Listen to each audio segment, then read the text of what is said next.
Complete writings. Bhagat Singh. Contents. The problem of Punjab's language and script. Blood sprinkled on the day of Holy Babbar Akalis on the crucifix.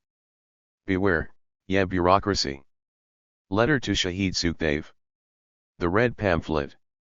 Joint statement of Bhagat Singh and BK Dutt in the Assembly bomb case. Hunger strikers' demands. Letter to IG, Punjab Mianwali Jail. Message to Punjab Students' Conference. Letter to Sukhdev regarding suicide. Reasons for refusing to attend the court. Telegram on Lenin's death anniversary. Hunger strikers' demands reiterated. Regarding the LCC ordinance. Letter to Jadav Gupta.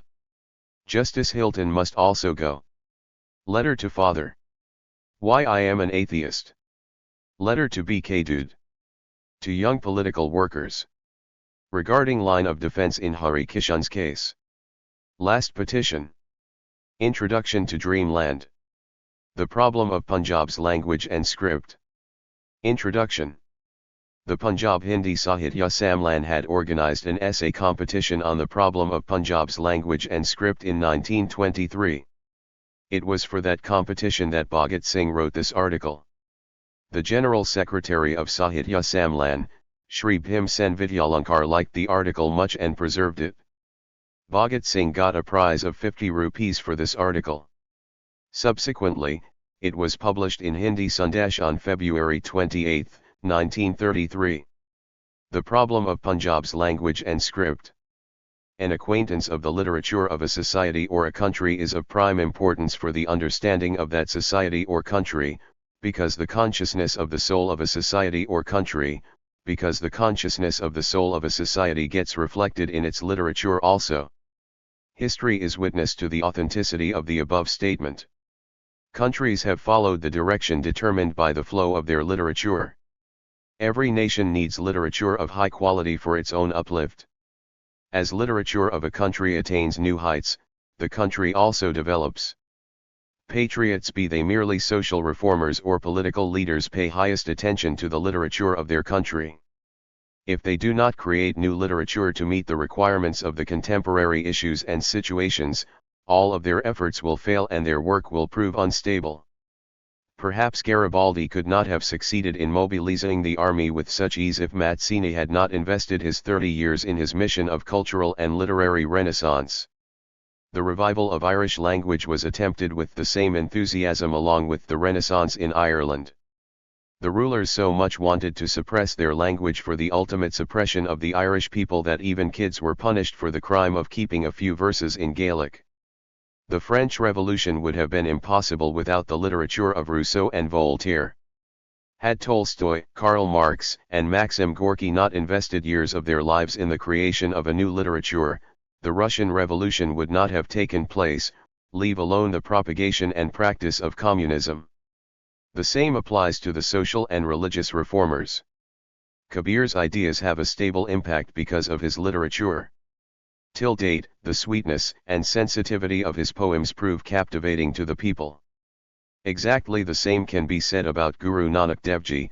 When the Sikh Gurus started establishing their new order along with the preaching of their beliefs, they felt the need of a new literature, and this inspired Guru Angad Dev Ji to evolve the Gurumukhi script.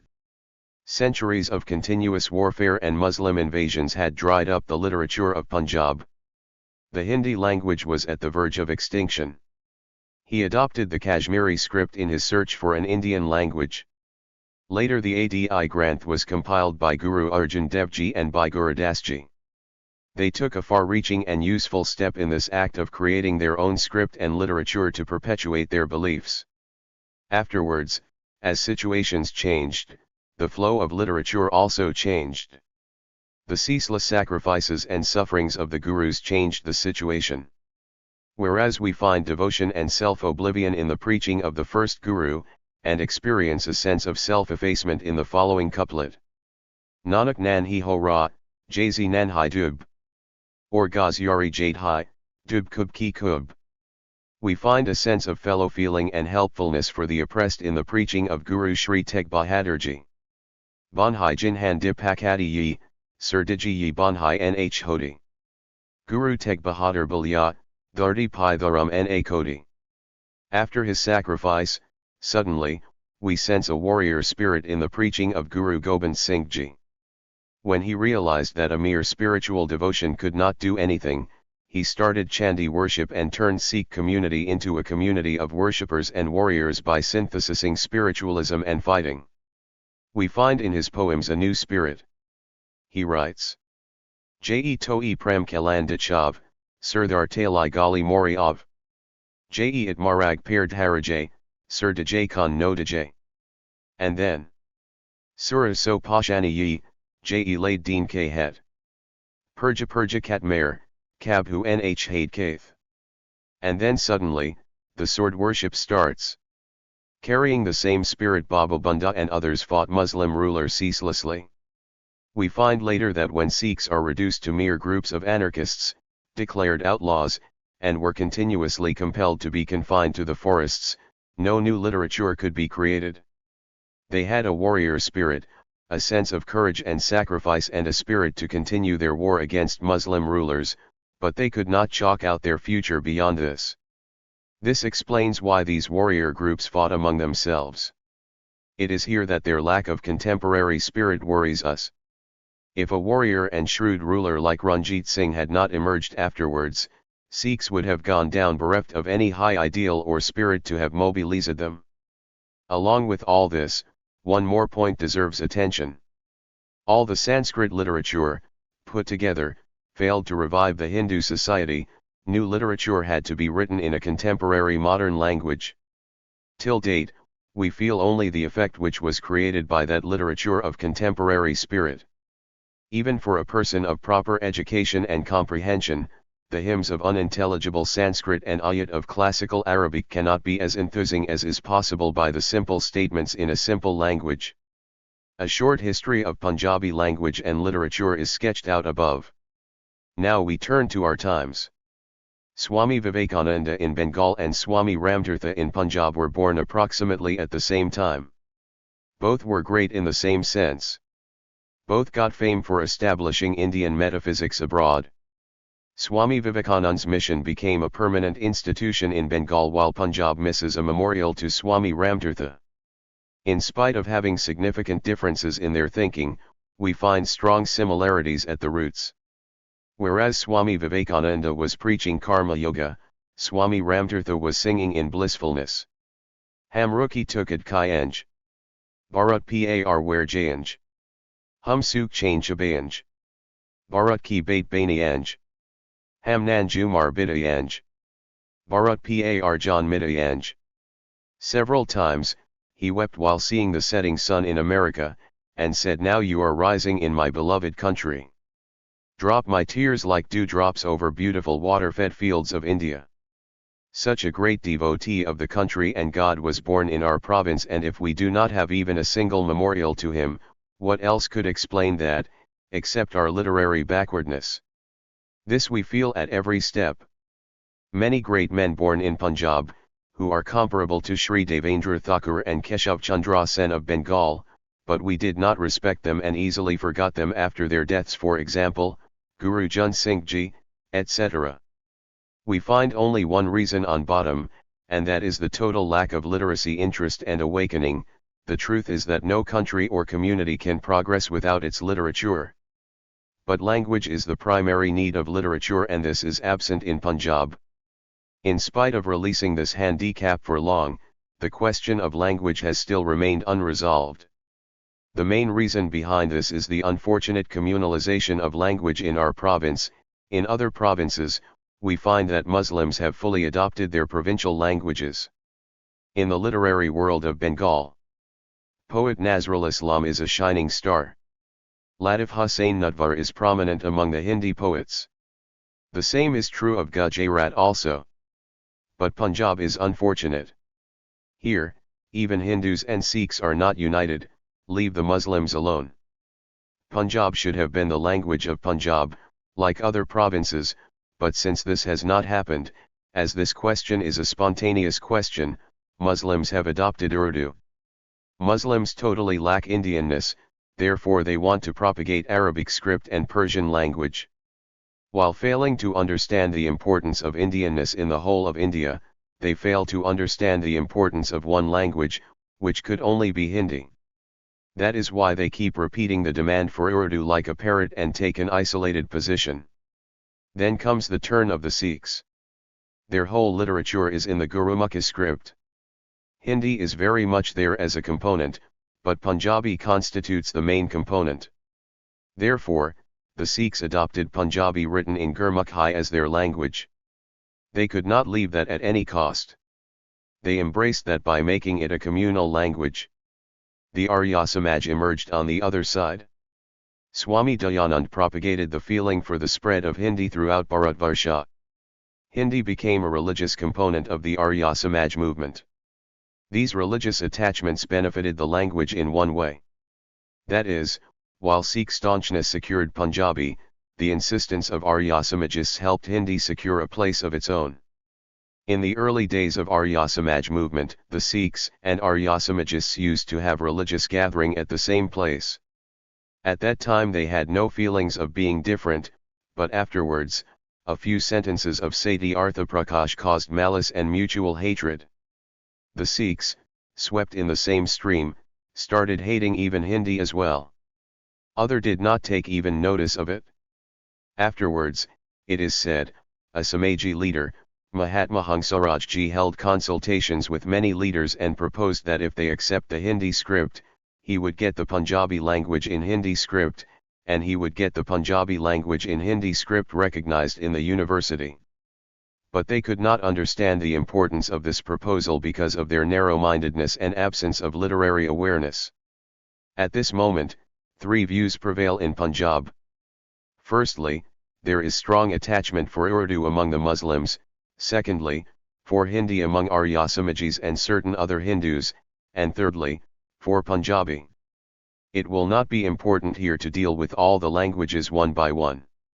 First of all, we shall consider the Muslims' view. They are staunch supporters of Urdu. At the present time, this language is dominant in Punjab. This is also the language of the court. Then some Muslims say that Urdu script saves space.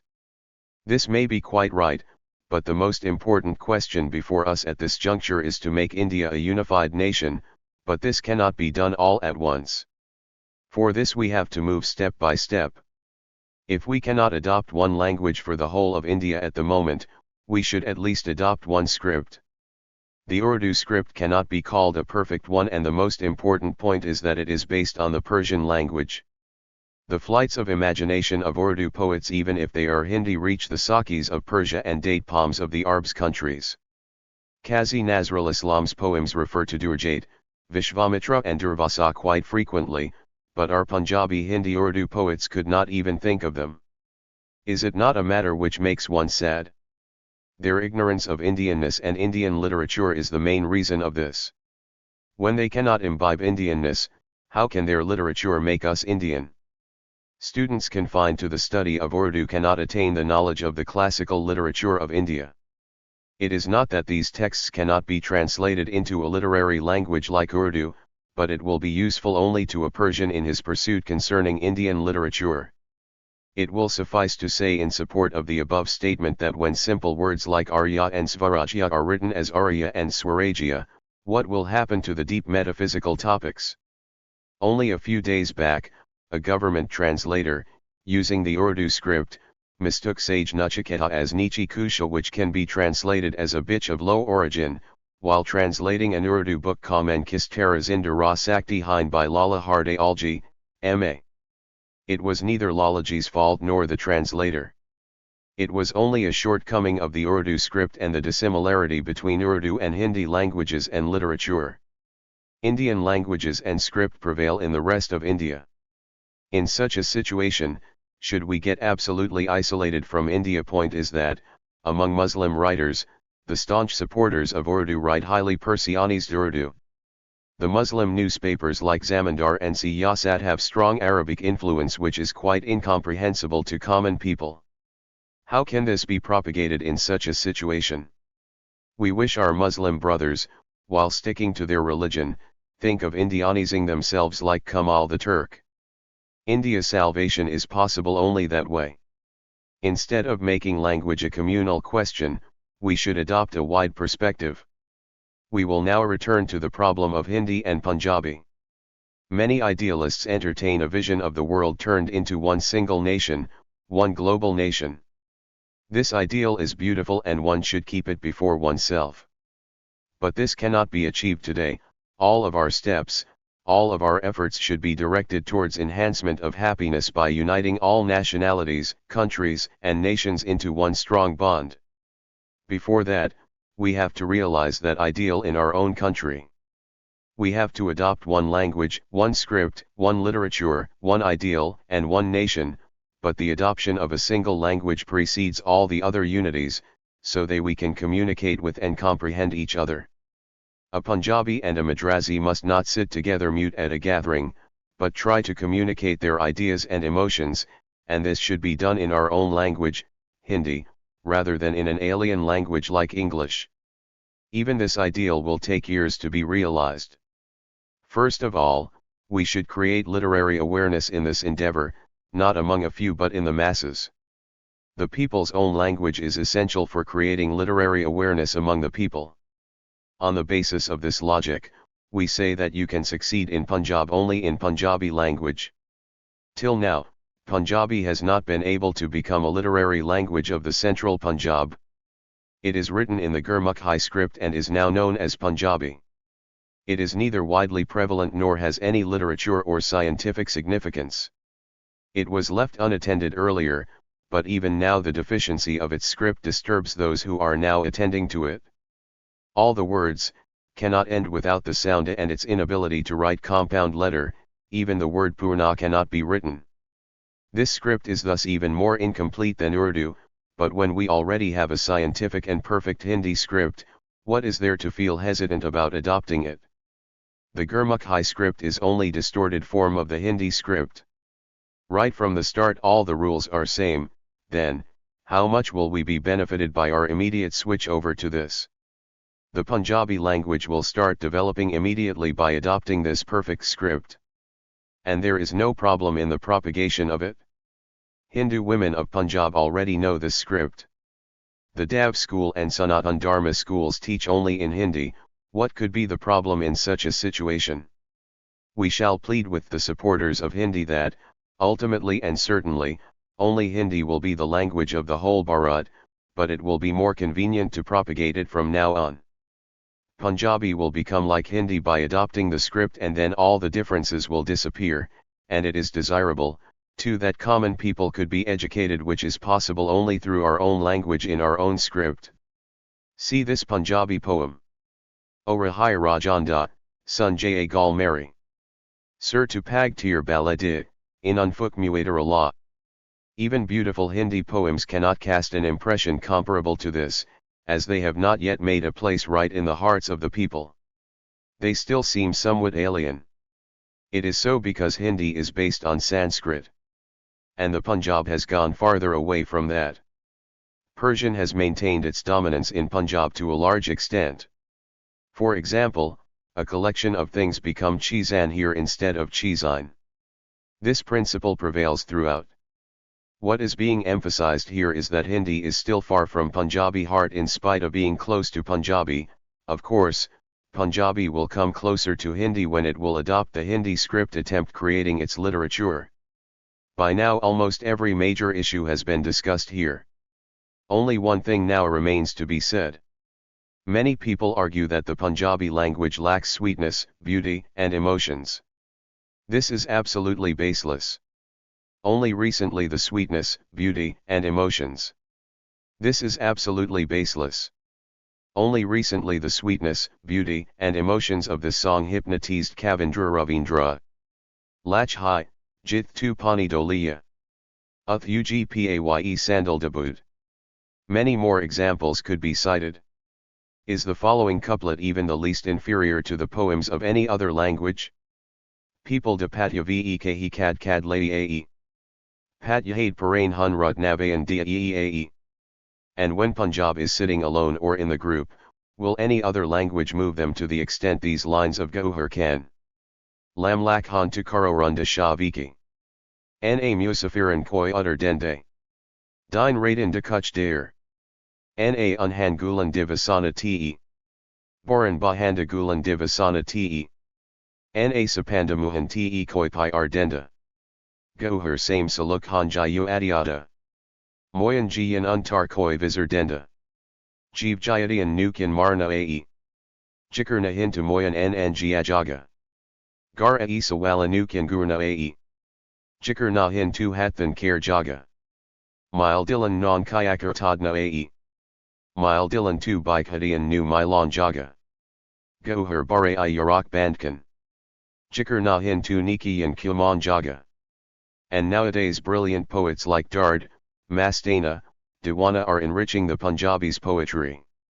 It is a pity that such a sweet, such a captivating language has not been adopted even by the Punjabis themselves.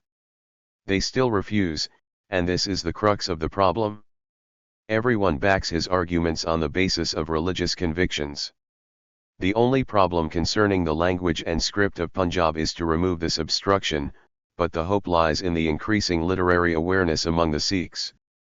Hindu also have it. Why not at all well-meaning people decide by mutual deliberations? This is the only way to arrive at a solution. The question can be attended to by renouncing religious considerations. It should be attempted accordingly and the recognition of Punjabi language of a journal like Prem of Amritsar. This way the problem is resolved. After the elimination of this irritant, Punjab will have such beautiful and quality literature that it will also be counted among the good language of India. Blood sprinkled on the day of Holy Babbar Akalis on the crucifix. Introduction. In 1925-26 Bhagat Singh was at Kanpur, working under Ganesh Shankar Vidharthi in the Hindi weekly Partap. While at Kanpur he wrote this article, signing it Ek Punjabi Yuvak, about the martyrs of Babbar Akali movement. It was published in Pratap on March 15, 1925. Blood sprinkled on the day of Holy Babbar Akalis on the crucifix. On the day of Holi, February 27, 1926, when we were getting high on our enjoyment, a terrible thing was happening in a corner of this great province. When you will hear it, you will shudder. You will tremble. On that day, 6 brave Babbar Akalis were hanged in the Lahore Central Jail. Shri Kishan Singh Ji Gadagaja, Shri Santa Singh Ji, Shri Dalip Singh Ji, Shri Nan Singh Ji, Shri Karam Singh Ji and Shri Dharam Singh Ji, had been showing a great indifference to the trial for the last 2 years, which speaks of their fond waiting for this day. After months, the judge gave his verdict. 5 to be hanged, many for life imprisonment or exile, and sentences of very long imprisonments. The accused heroes thundered. Even the skies echoed with their triumphant slogans. Then an appeal was preferred. Instead of 5, now 6 were sent to the news. The same day the news came that a mercy petition was sent. The Punjab secretary declared that the hanging would be put off. We were waiting but, all of a sudden, on the very day of Holi, we saw a small contingent of mourners carrying the dead bodies of the heroes towards the cremation site. Then last rites were completed quietly. The city was still celebrating. Color was still being thrown on the passers-by. What a terrible indifference! If they were misguided, if they were frenzied, let them be so. They were fearless patriots, in any case. Whatever they did it for this wretched country. They could not bear injustice. They could not countenance the fallen nation. The oppression on the poor people became insufferable for them. They could not tolerate exploitation of the masses, they challenged and jumped into action. They were full of life. Oh! The terrible toll of their dedicated deeds. You are blessed. After the death, friends and foes are all alike. This is the ideal of men. Even if they might have done something hateful, their lives at the altar of our nation, is something to the opposite side, could highly and uninhibitedly appreciate the courage, patriotism and commitment of the brave revolutionary of Bengal, Jatin Mukherjee, while mourning his death. But we the cowards and human wretches lack the courage of even sighing and putting off our celebrations even for a moment. What a disheartening deed! The poor. They were given the adequate punishment even by the standard of the brutal bureaucrats. An act of a terrible tragedy thus ended, but the curtain is not down as yet. The drama will have some more terrible scenes. The story is quite lengthy, we have to turn back a little to know about it. The non-cooperation movement was at its peak. The Punjab did not lag behind. The Sikhs also rose from their deep slumber and it was quite an awakening. The Akali movement was started. Sacrifices were made in abundance. Master Mota Singh, ex-teacher of Khalsa Middle School, Mahalpur, delivered a speech. A warrant was issued against him, but the idea of availing of the hospitality of the crown did not find his favor. He was against offering arrest to fill the jails. His speeches still continued. In Kotfatui village, a big divan was called. Police cordoned the area off from all sides, even then Master Mota Singh delivered his speech. The whole audience stood up and dispersed on the orders of the president of the meeting. The master escaped mysteriously. This hide-and-seek continued for long. The government was in a frenzy. At last, a friend turned traitor, and Master Sahib was arrested after a year and a half. This was the first scene of that horrible drama. The Guru Ka Bagh movement was started. The hired hoodlums were there to attack the unarmed heroes and to beat them half dead. Could anyone who looked at or listened to this, help being mover? It was a case of arrests and arrests everywhere. A warrant was also issued against Sardar Kishan Singh Ji Gadagaja, but he also belonged to the same category and did not offer arrest. The police strained all its nerves but he always escaped. He had an organization of his own. He could not bear the violence against unarmed agitators. He felt the need of using arms along with this peaceful movement. On the one hand, the dogs, the hunting dogs of the government, were searching for the clues, to get his scent. On the other, it was decided to reform the sycophants. Sardar Kishan Singh Ji used to say that we must keep ourselves armed for our own security, but we should not take any precipitate action for the time being. The majority was against this. At last, it was decided that 3 of them should give their names, take all the blame on themselves and start reforming these sycophants. Sardar Karam Singh Ji, Sardar Dana Singh Ji and Sardar Uday Singh Ji stepped forward. Just keep aside the question of its propriety for a moment and imagine the scene when they took the oath. We will sacrifice our all in the service of the country. We swear to die fighting but not to go to the prison. What a beautiful, sanctified scene it must have been, when these people who had given up all of their family affections, were taking such an oath. Where is the end of sacrifice? Where is the limit to courage and fearlessness? Where does the extremity of idealism reside? Near a station on Shyampura-Hoshiarpur railway branch line, a subedar became the first victim. After that, all these 3 declared their names. The government tried its best to arrest them, but failed. Sardar Kishan Singh Gadagaja was once almost trapped by the police near Roorkee Kalan. A young man who accompanied him, fell down after getting injured, and was captured. But even there, Kishan Singh Ji escaped with the help of his arms. He met a sadhu on the way who told him about a herb in his possession which could materialize all his plans and work miracles. Sardarji believed him and visited the sadhu unarmed. The sadhu gave him some herbs to prepare and brought the police in the meanwhile. Sardar Sahib was arrested. That sadhu was an inspector of the Siddh department. The Babbar Akalis stepped up their activities. Many pro-government men were killed. The Dubland lying in between Beas and Sutlej, that is, the districts of Jalandhar and Hoshiarpur, had been there on the political map of the country, even before this. The majority of martyrs of 1915 belonged to these districts. Now again, there was the upheaval. The police department used all its power at its command, which proved quite useless. There is a small river near Jalandhar. Chanta Sahib Gurudwara is located there in a village on the banks of the river.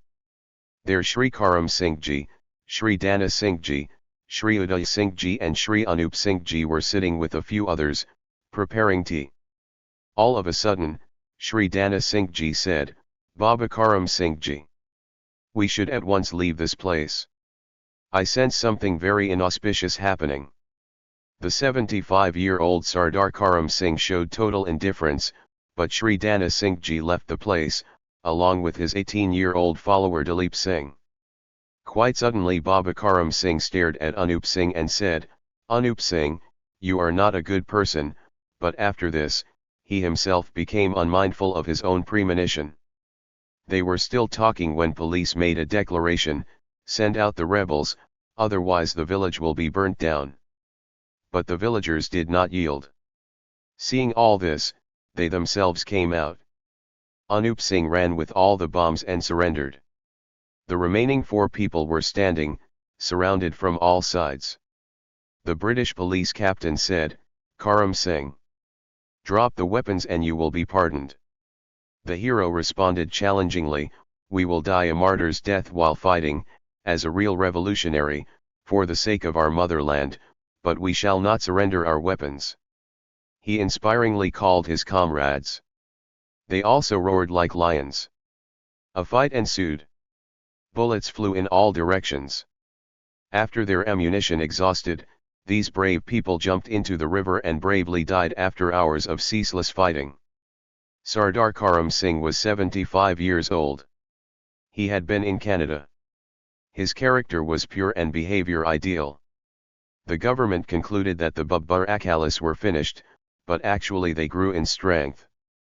The 18-year-old Dilip Singh was a very handsome and strong, well-built, though illiterate, young man. He had joined some dacoit gang.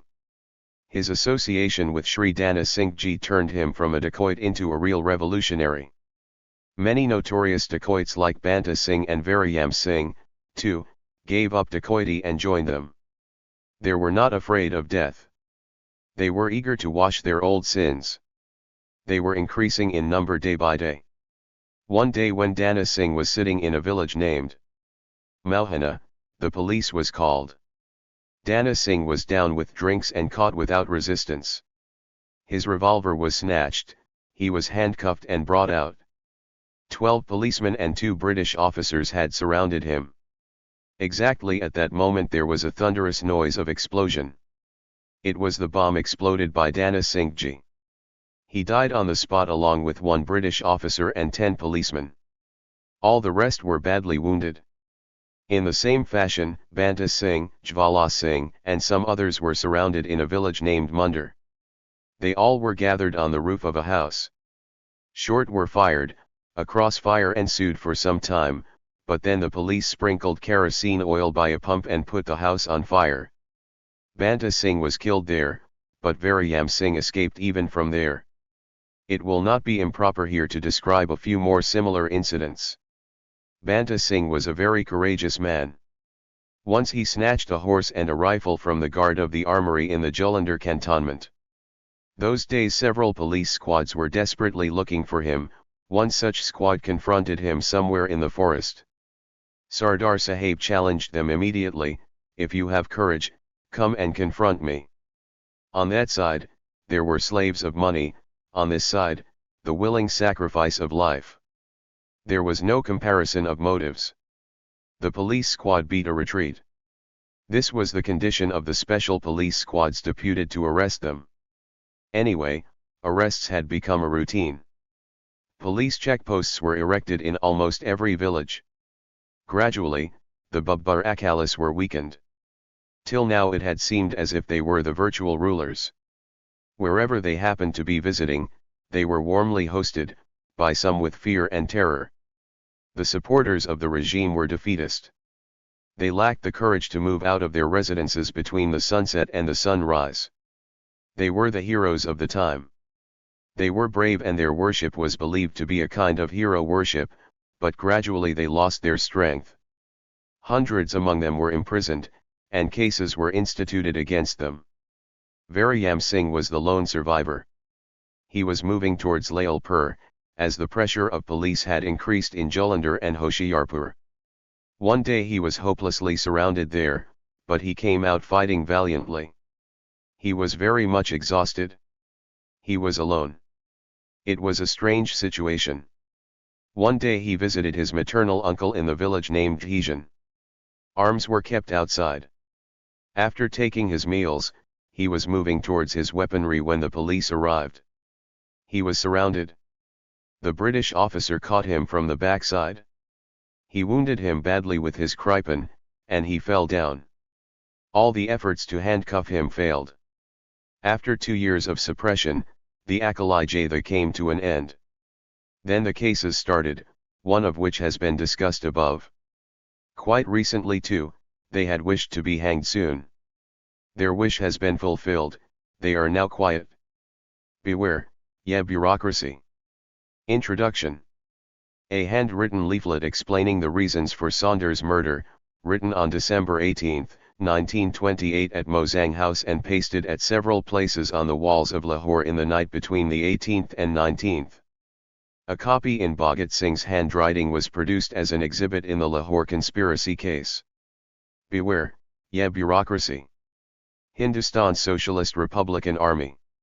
Notice. J.P. Saunders is dead, Lala Lajpat Rai is avenged.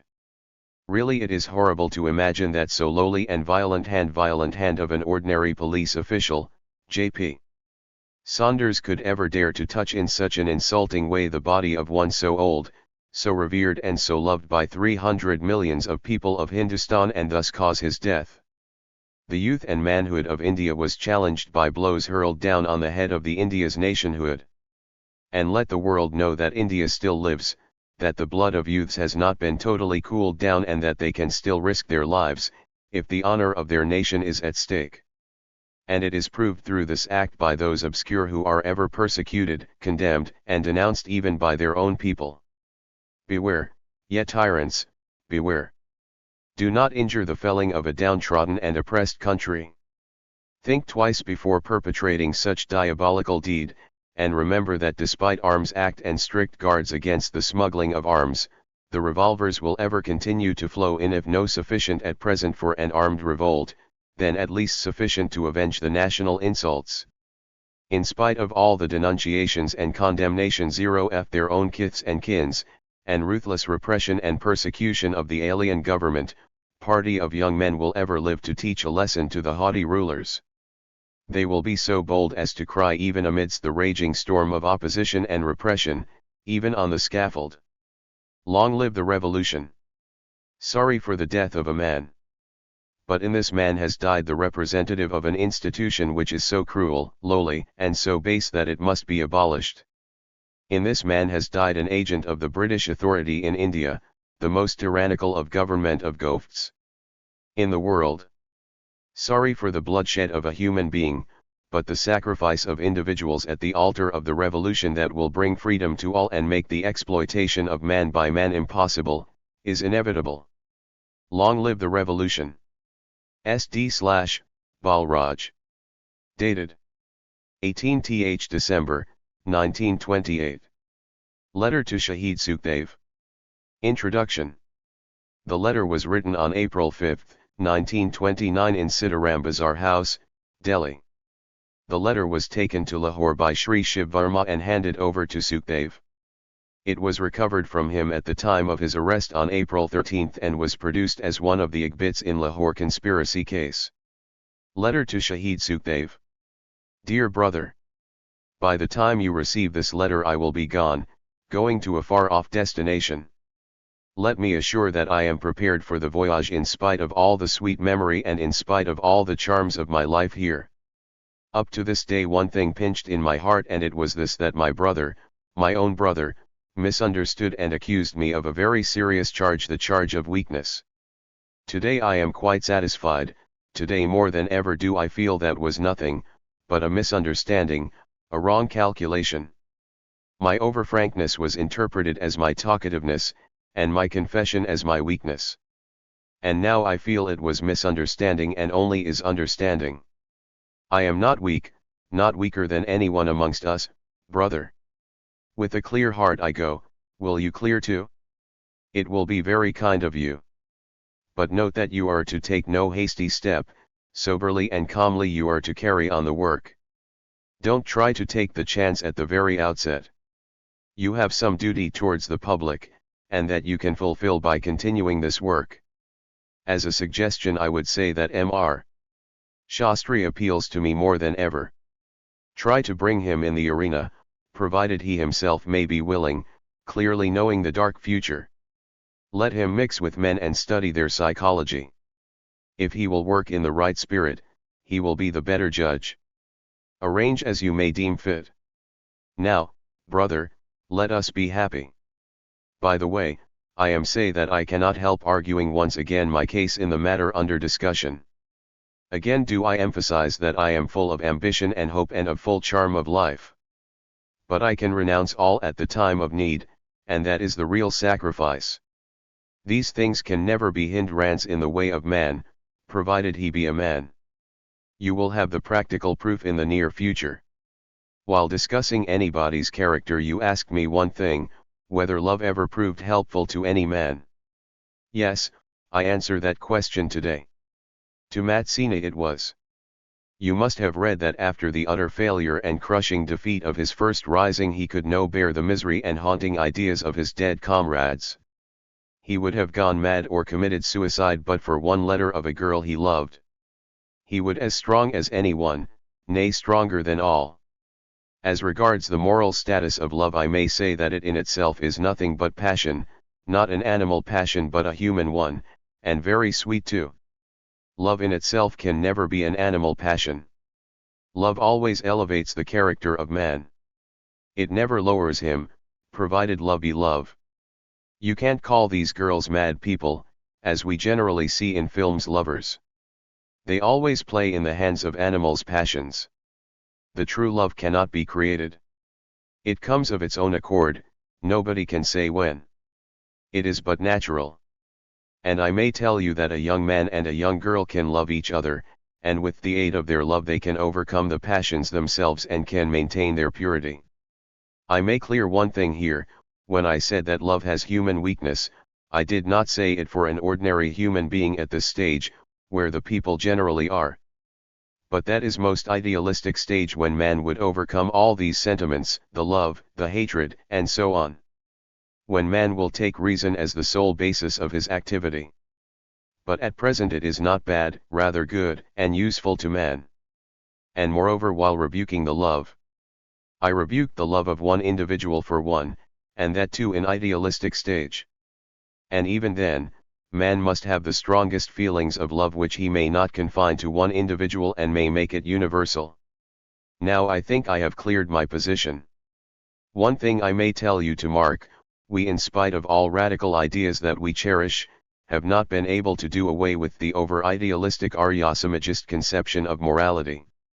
We may talk glibly about all the radical things that can possibly be conceived, but in practical life we begin to tremble at the very outset. This I will request you do away with. And may I, without fear at all the misapprehension in my mind, request you do kindly lower the standard of your over-idealism a bit, not to be harsh to those who will live behind and will be the victims of a disease as myself. Don't rebuke them and thus add to their woes and miseries. They need your sympathy. May I repeat that you, without bearing any sort of grudge against any particular individual, will sympathize with those who need it the most? But you cannot realize these things unless and until you yourself fall a victim to this. But, why I am writing all this? I wanted to be frank. I have cleared my heart. Wish you all success and happy life. Yours, B.S. The Red Pamphlet. Introduction. On April 8, 1929, Bhagat Singh and Batukeshwar Dutt showered copies of this leaflet written by Bhagat Singh on the floor of Central Assembly Hall in New Delhi after tossing 2 bombs into the Assembly Hall corridors. The Red Pamphlet. The Hindustan Socialist Republican Army.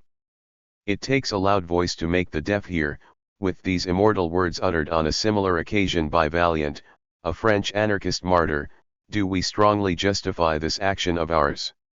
Without repeating the humiliating history of the past 10 years of the working of the reforms and without mentioning the insults hurled at the Indian nation through this house, the so-called Indian Parliament, we want to point out that, while the people expecting some more crumbs of reforms from the Simon Commission, and are ever quarreling over the distribution of the expected bones, the government is thrusting upon us new repressive measures like the Public Safety and the Trade Disputes Bill, while reserving the Press Sedition Bill for the next session. The indiscriminate arrests of labor leaders working in the open field clearly indicate whither the wind blows. In these extremely provocative circumstances, the Hindustan Socialist Republican Association, in all seriousness, realizing their full responsibility, had decided and ordered its army to do this particular action, so that a stop be put to this humiliating farce and to let the alien bureaucratic exploiters do what they wish, but they must be made to come before the public even in their naked form. Let the representatives of the people return to their constituencies and prepare the masses for the coming revolution, and let the government know that while protesting against the Public Safety and Trade Disputes Bills and the callous murder of Lala Lajpat Rai, on behalf of the helpless Indian masses, we want to emphasize the lesson often repeated by history, that it is easy to kill individuals but you cannot kill the ideas. Great empires crumbled while the ideas survived, Bourbons and Tsars fell, while the revolution marched ahead triumphantly. We are sorry to admit that we who attach so great a sanctity to human life, who dream of a glorious future, when man will be enjoying perfect peace and full liberty, have been forced to shed human blood. But the sacrifice of individuals at the altar of the great revolution that will bring freedom to all, rendering the exploitation of man by man impossible, is inevitable. Long live the revolution. Signed, Balraj, Commander-in-Chief. Joint Statement of Bhagat Singh and B.K. Dutt in the Assembly Bomb Case. Joint Statement of Bhagat Singh and B.K. Dutt in the Assembly Bomb Case. We stand charged with certain serious offences, and at this stage it is but right that we must explain our conduct. In this connection, the following questions arise. 1. Were the bombs thrown into chamber, and, if so, why? 2. Is the charge, as framed by the lower court, correct or otherwise? To the first half of first question, our reply is in the affirmative, but since some of the so-called eyewitnesses have perjured themselves and since we are not denying our liability to that extent, let our statement about them be judged for what it is worth. By way of an illustration, we many point out that the evidence of Sergeant Terry regarding the seizure of the pistol from one of us is a deliberate falsehood, for neither of us had the pistol at the time we gave ourselves up. Other witnesses, too, who have deposed to having seen bombs being thrown by us have not scrupled to tell lies. This fact had its own moral for those who aim at judicial purity and fair play. At the same time, we acknowledge the fairness of the public prosecutor and the judicial attitude of the court so far. Viceroy's views endorsed. In our reply to the next half of the first question, we are constrained to go into some detail to offer a full and frank explanation of our motive and the circumstances leading up to what has now become a historic event. When we were told by some of the police officers, who visited us in jail, that Lord Irwin in his address to the joint session of the two houses described the event as an attack directed against no individual but against an institution itself, we readily recognized that the true significance of the incident had been correctly appreciated. We are next to none in our love for humanity. Far from having any malice against any individual, we hold human life sacred beyond words. We are neither perpetrators of dastardly outrages, and, therefore, a disgrace to the country, as the pseudo-socialist Dewan Chaman Lal is reported to have described us, nor are we lunatics as the Tribune of Lahore and some others would have it believed. Practical protest. We humbly claim to be no more than serious students of the history and conditions of our country and her aspirations. We despise hypocrisy. Our practical protest was against the institution, which since its birth, has eminently helped to display not only its worthlessness but its far-reaching power for mischief. The more we have been convinced that it exists only to demonstrate to world Indians humiliation and helplessness, and it symbolizes the overriding domination of an irresponsible and autocratic rule. Time and again the national demand has been pressed by the people's representatives only to find the waste paper basket as its final destination. Attack on institution. Solemn resolutions passed by the House have been contemptuously trampled underfoot on the floor of the so-called Indian Parliament. Resolution regarding the repeal of the repressive and arbitrary measures have been treated with sublime contempt, and the government measures and proposals, rejected as unacceptable by the elected members of the legislatures, have been restored by mere stroke of the pen. In short, we have utterly failed to find any justification for the existence of an institution which, despite all its pomp and splendor, organized with the hard-earned money of the sweating millions of India, is only a hollow show and a mischievous make-believe. Alike, have we failed to comprehend the mentality of the public leaders who help the government to squander public time and money on such a manifestly stage-managed exhibition of Indians' helpless subjection. No hope for labor. We have been ruminating upon all these matters, as also upon the wholesale arrests of the leaders of the labor movement. When the introduction of the Trade Disputes Bill brought us into the Assembly to watch its progress, the course of the debate only served to confirm our conviction that the laboring millions of India had nothing to expect from an institution that stood as a menacing monument to the strangling of the exploiters and the serfdom of the helpless laborers. Finally, the insult of what we consider an inhuman and barbarous measure was hurled on the devoted head of the representatives of the entire country, and the starving and struggling millions were deprived of their primary right and the sole means of improving their economic welfare. None who has felt like us for the dumb-driven drudges of laborers could possibly witness this spectacle with equanimity. None whose heart bleeds for them, who have given their lifeblood in silence to the building up of the economic structure, could repress the cry which this ruthless blow had wrung out of our hearts. Bomb needed. Consequently, bearing in mind the words of the late Mr. S.R. Das, once law member of the Governor-General's Executive Council, which appeared in the famous letter he had addressed to his son, to the effect that the bomb was necessary to awaken England from her dreams, we dropped the bomb on the floor of the Assembly chamber to register our protest on behalf of those who had no other means left to give expression to their heart-rending agony. Our sole purpose was to make the deaf hear and to give the heedless a timely warning. Others have as keenly felt as we have done, and from under the seeming stillness of the sea of Indian humanity, a veritable storm is about to break out. We have only hoisted the danger signal to warn those who are speeding along without heeding the grave dangers ahead. We have only marked the end of an era of utopian nonviolence, of whose futility the rising generation has been convinced beyond a shadow of doubt. Ideal explained. We have used the expression utopian nonviolence in the foregoing paragraph, which requires some explanation. Force when aggressively applied is violence and is, therefore, morally unjustifiable, but when it is used in the furtherance of a legitimate cause, it has its moral justification. The elimination of force at all costs in utopian, and the new movement which has arisen in the country, and of that dawn we have given a warning, is inspired by the ideal which guided Guru Gobind Singh and Shivaji, Kamal Pasha and Reza Khan, Washington and Garibaldi, Lafayette and Lenin. As both the alien government and the Indian public leaders appeared to have shut their eyes to the existence of this movement, we felt it as our duty to sound a warning where it could not go unheard.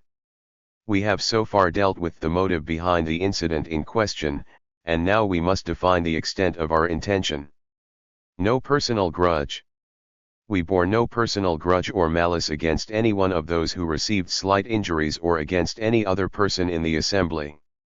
On the contrary, we repeat that we hold human life sacred beyond words, and would sooner lay down our own lives in the service of humanity than injure anyone else.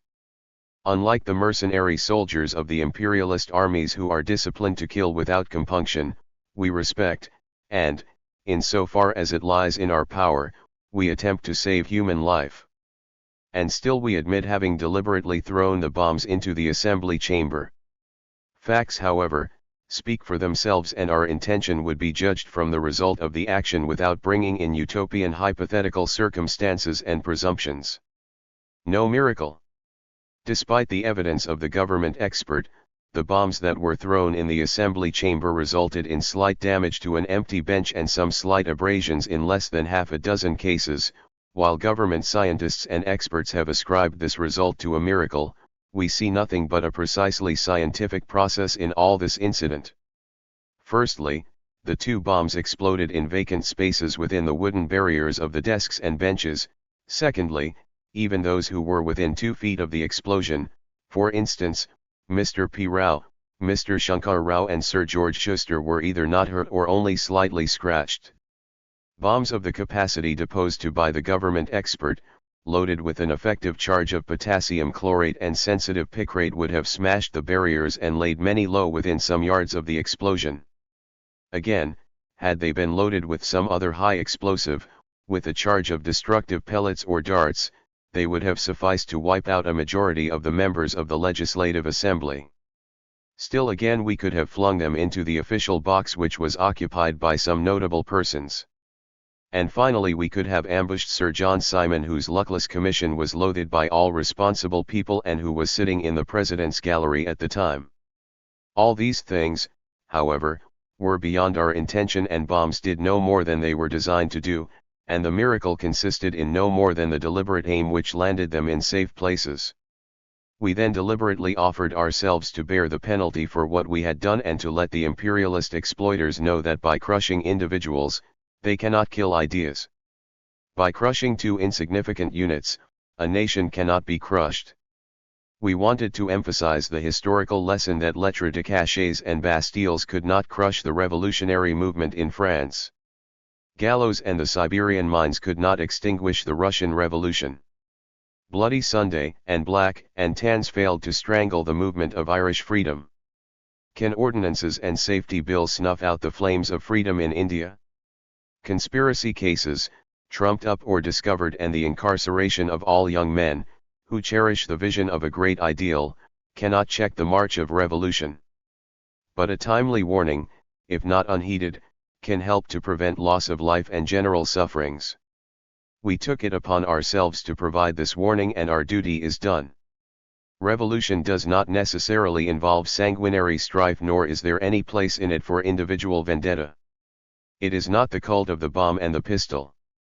By revolution we mean that the present order of things, which is based on manifest injustice, must change.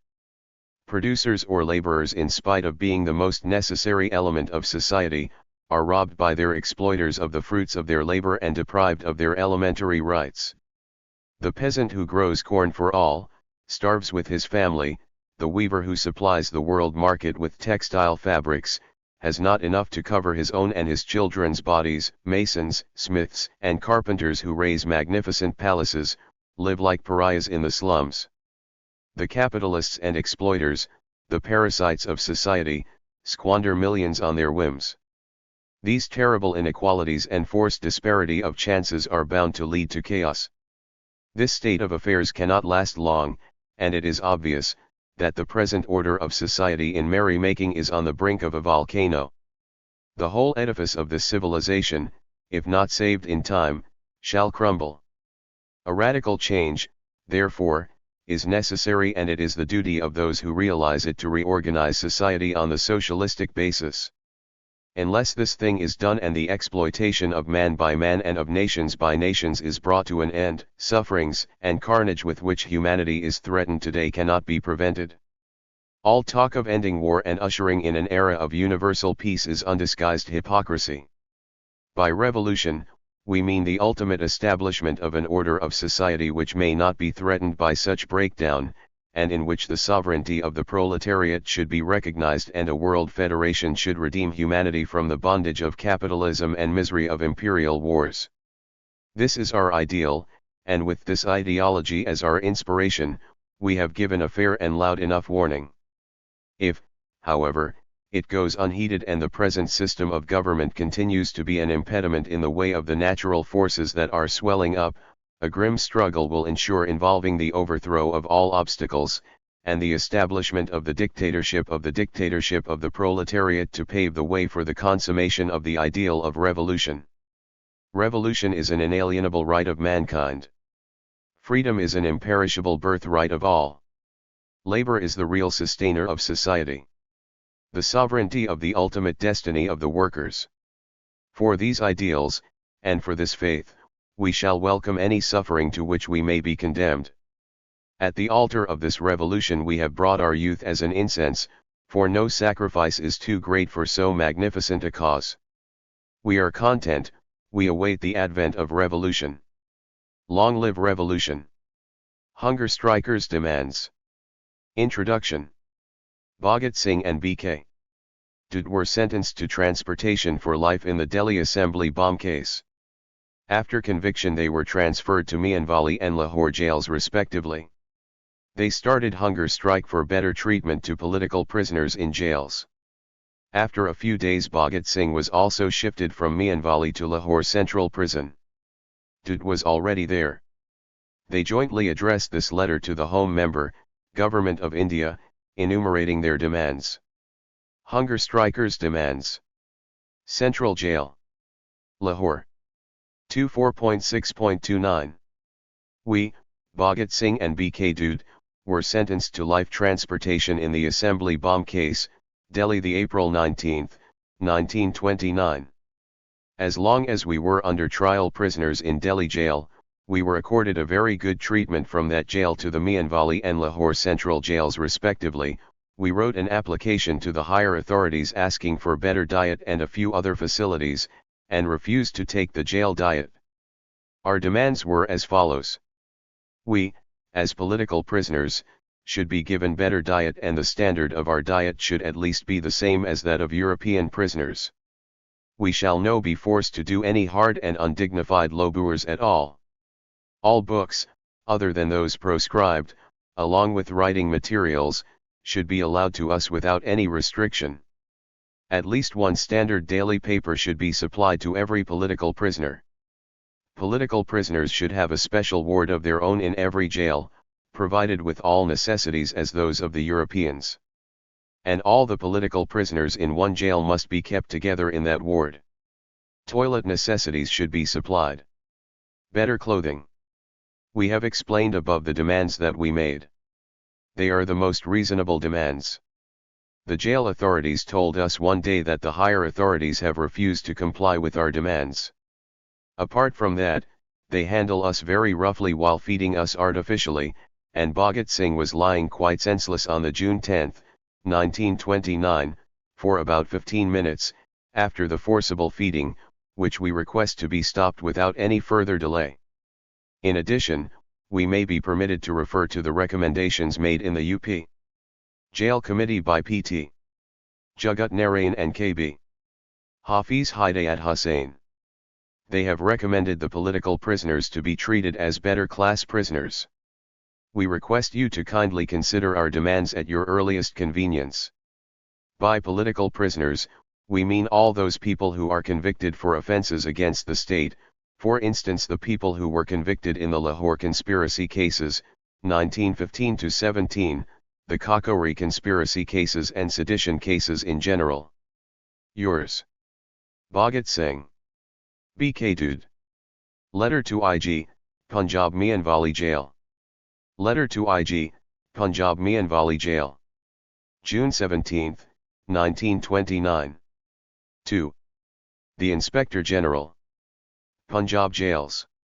Dear Sir. Despite the fact that I will be prosecuted along with other young men arrested in Saunders shooting case, I have been shifted to Mianwali Jail from Delhi. The hearing of the case is to start from June 26, 1929. I am totally unable to understand the logic behind this kind of shifting. Whatever it be, justice demands that every under trial should be given all those facilities which help him to prepare and contest the case. How can I appoint any lawyer while I am here? It is difficult to keep on the contact with my father and other relatives. This place is quite isolated, the route is troublesome and it is very far from Lahore. I request you that you order my immediate transfer to Lahore Central Jail so that I get an opportunity to prepare my case. I hope that it will be given the earliest consideration. Yours truly, Bhagat Singh. Message to Punjab Students' Conference. Introduction. The second Punjab Students' Conference was held at Lahore on October 19, 1929, under the presidentship of Subhash Chandra Bose. Bhagat Singh sent this message asking the students to plunge wholeheartedly into the coming movement of 1930-31 and carry the message of revolution to the remotest corners of the country. It was jointly signed with BK Dude. Message to Punjab Students' Conference. Comrades. Today, we cannot ask the youth to take to pistols and bombs. Today, students are confronted with a far more important assignment. In the coming Lahore session, the Congress is to give call for a fierce fight for the independence of the country. The youth will have to bear a great burden in this difficult times in the history of the nation. It is true that students have faced death at the forward positions of the struggle for independence. Will they hesitate this time in proving their same staunchness and self-confidence? The youth will have to spread this revolutionary message to the far corner of the country. They have to awaken crores of slum dwellers of the industrial areas and villagers living in worn-out cottages, so that we will be independent and the exploitation of man by man will become an impossibility. Punjab is considered politically backward even otherwise. This is also the responsibility of the youth. Taking inspiration from the martyr Yatindranath Das and with boundless reverence for the country, they must prove that they can fight with steadfast resolve in this struggle for independence. Letter to Sukhdev regarding suicide. Introduction. In reply to Sukhdev's letter to Bhagat Singh that in case he is convicted for life imprisonment and not death sentence, he will commit suicide, Bhagat Singh wrote this letter. Letter to Sukhdev regarding suicide. Dear brother, I have gone through your letter attentively and many times. I realize that the changed situation has affected us differently. The things you hated outside have now become essential to you. In the same way, the things I used to support strongly are of no significance to me anymore. For example, I believed in personal love, but now this feeling has ceased to occupy any particular position in my heart and mind. While outside, you were strongly opposed to it, but now a drastic change and radicalization is apparent in your ideas about it. You experience it as an extremely essential part of human existence and you have found a particular kind of happiness in the experience. You may still recollect that one day I had discussed suicide with you. That time I told you that in some situations suicide may be justifiable, but you contested my point. I vividly remember the time and place of our conversation. We talked about this in the Shahanshahi Kusha one evening. You said in jest that such a cowardly act can never be justified. You said that acts of this kind were horrible and heinous, but I see that you have now made an about turn on this subject. Now you find it not only proper in certain situations but also necessary, even essential. My opinion is what you had held earlier, that suicide is a heinous crime. It is an act of complete cowardice. Leave alone revolutionaries, no individual can ever justify such an act. You say you fail to understand how suffering alone can serve the country. Such a question from a person like you is really perplexing, because how much thoughtfully we loved the motto of the Naujawan Bharat Sabha, to suffer and sacrifice through service. I believe that you served as much as was possible. Now is the time when you should suffer for what you did. Another point is that this is exactly the moment when you have to lead the entire people. Man acts only when he is sure of the justness of his action, as we threw the bomb in the Legislative Assembly. After the action, it is the time for bearing the consequences of that act. Do you think that had we tried to avoid the punishment by pleading for mercy, we would have been more justified? No, this would have had an adverse effect on the masses. We are now quite successful in our endeavor. At the time of our imprisonment, the condition for the political prisoners of our party were very miserable. We tried to improve that. I tell you quite seriously that we believed we would die very shortly. Neither we were aware of the technique of forced feeding nor did we ever think of it. We were ready to die. Do you mean to say that we were intending to commit suicide?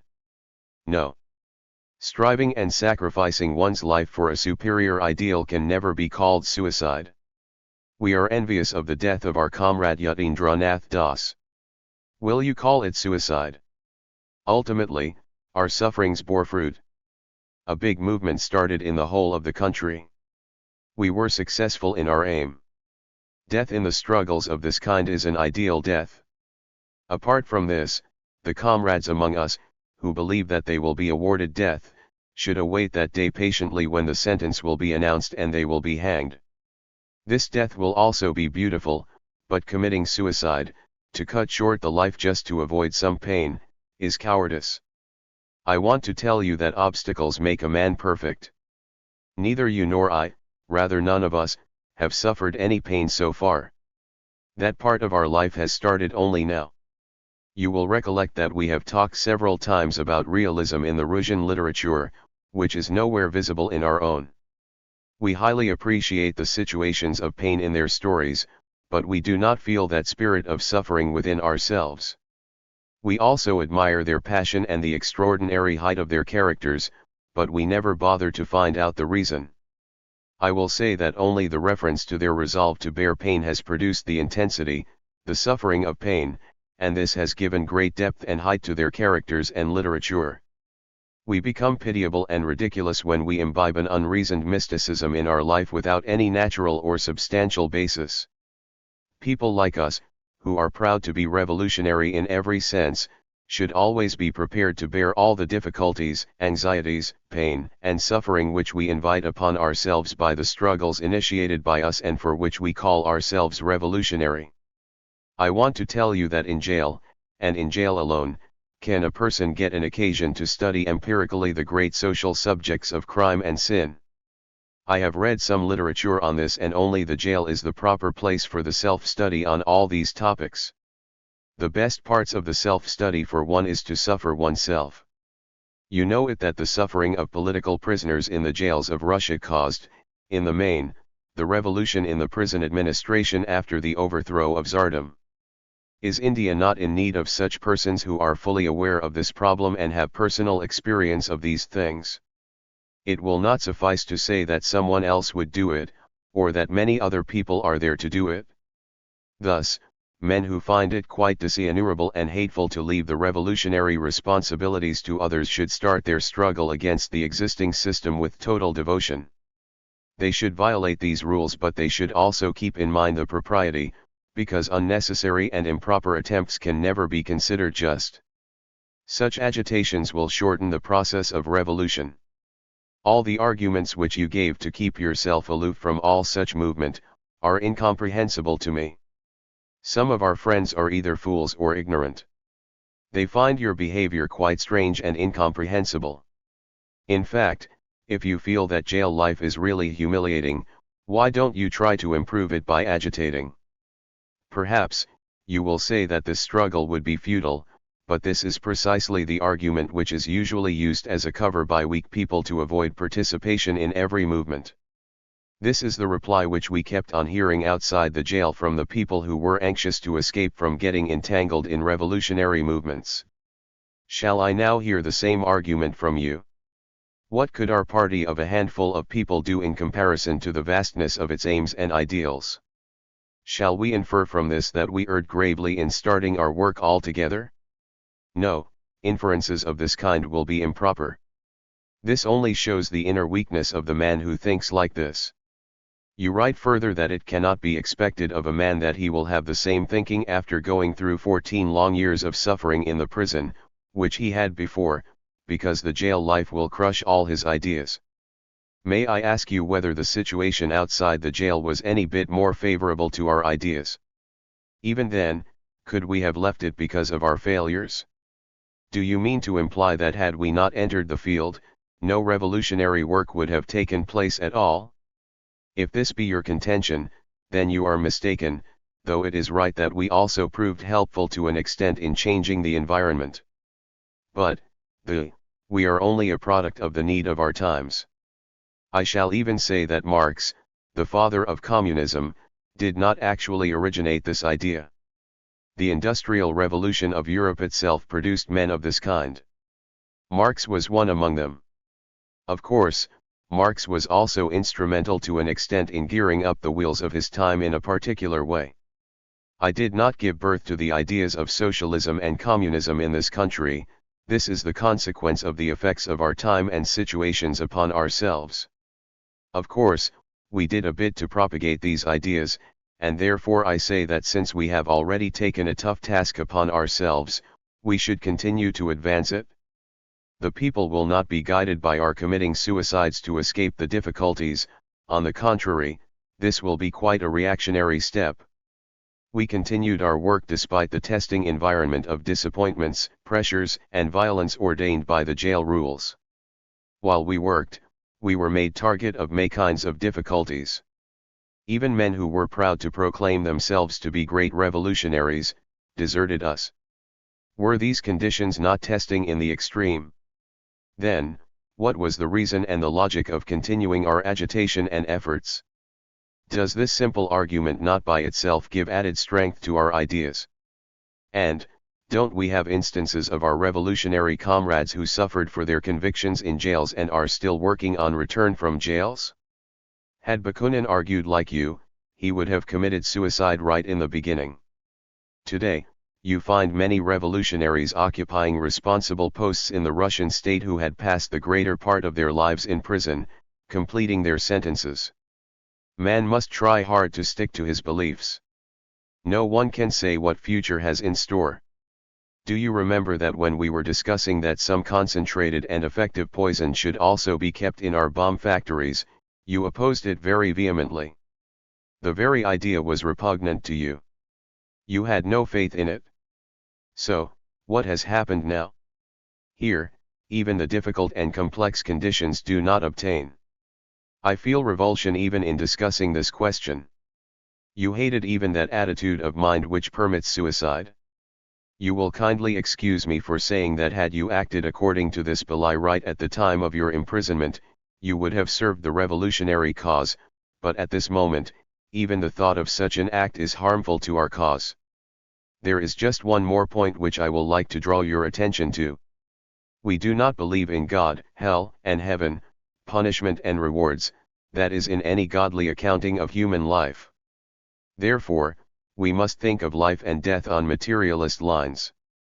When I was brought here from Delhi for the purpose of identification, some intelligence officers talked to me on this topic, in the presence of my father. They said that since I did not try to save of my life by divulging secrets, it proved the presence of an acute agony in my life. They argued that a death of this kind will be something like suicide. But I had replied that a man with beliefs and ideal like mine, could never think of dying uselessly. We want to get the maximum value for our lives. We want to serve humanity as much as possible. Particularly a man like me, whose life is nowhere sad or worried, can never think of suicide even, leave alone attempting it. The same thing I want to tell you now. I hope you will permit me to tell you what I think about myself. I am certain of capital punishment for me. I do not expect even a bit of moderation or amnesty. Even if there is amnesty, it will not be for all, and even that amnesty will be for other only, not for us. It will be extremely restricted and burdened with various conditions. For us neither there can be any amnesty nor it will ever happen. Even then, I wish that release calls for us should be made collection and globally. Along with that, I also wish that when the movement reaches its climax, we should be hanged. It is my wish that if at any time any honorable and fair compromise is possible, issue like our case may never obstruct it. When the fate of the country is being decided, the fate of individuals should be forgotten. As revolutionaries, we do not believe that there can be any sudden change in the attitude of our rulers, particularly in the British race. Such a surprising change is impossible without through sustained striving, sufferings and sacrifices. And it shall be achieved. As far as my attitude is concerned, I can welcome facilities and amnesty for all only when its effect is permanent and some indelible impressions are made on the hearts of the people of the country through our hanging. Only this much and nothing more. Reasons for refusing to attend the court. Introduction. The second hunger strike of Bhagat Singh and his companions was suspended after 21 days on the assurance given by the government. But there were many minor issues and complaints which the magistrate was not prepared to listen to. The accused thereupon refused to attend the court. An Anglo-Indian daily from Lahore, the Civil and Military Gazette commented that the accused had boycotted the British court. Bhagat Singh contradicted it and explained the reasons for refusing to attend the court. Reasons for refusing to attend the court. Mr. Magistrate. After going through your order dated February 4, 1930, which was published in the Civil and Military Gazette, it appears necessary that we explain to you the reason of our boycott of the court. It is wrong to say that we have boycotted the courts of the British government. Today, we are going to the court of Mr. Lewis, who is hearing the case initiated against us under Section 22 of the Jail Act. We had presented our problems and difficulties in our bail application before you, but it still remains unconsidered. Our comrades under trial belong to different and distant corner of the country. Therefore, they should be given the facility of meeting their well-wishers and sympathizers. Shri B.K. Dutt gave an application to meet Miss Lujjavti, and Shri Kamal Nath Tiwari also wanted to meet someone, but were neither their relatives nor their lawyers.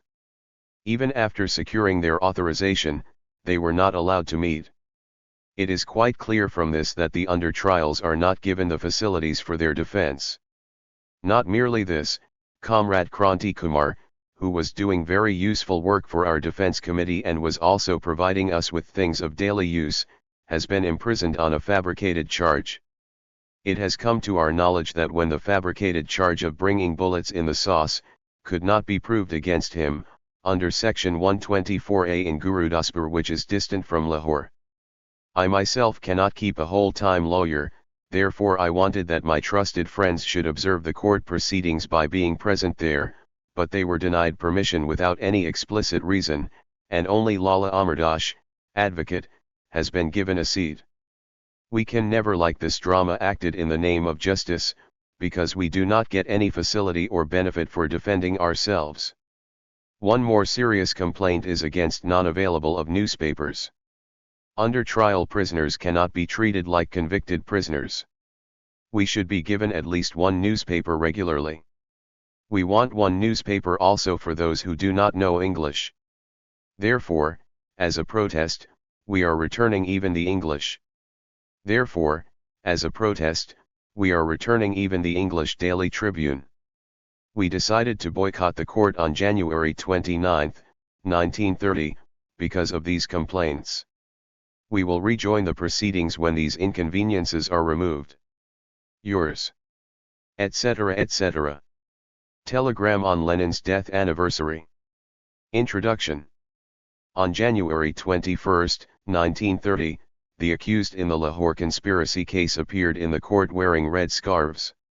As soon as the magistrate took his chair, they raised slogans: "Long live Socialist Revolution, long live Communist International, long live people, Lenin's name will never die, and down with imperialism."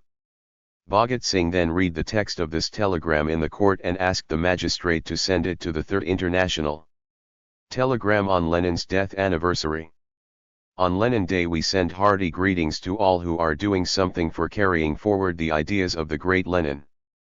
We wish success to the great experiment Russia is carrying out. We join our voice to that of the international working class movement. The proletariat will win. Capitalism will be defeated. Death to imperialism. Hunger strikers' demands reiterated. Introduction.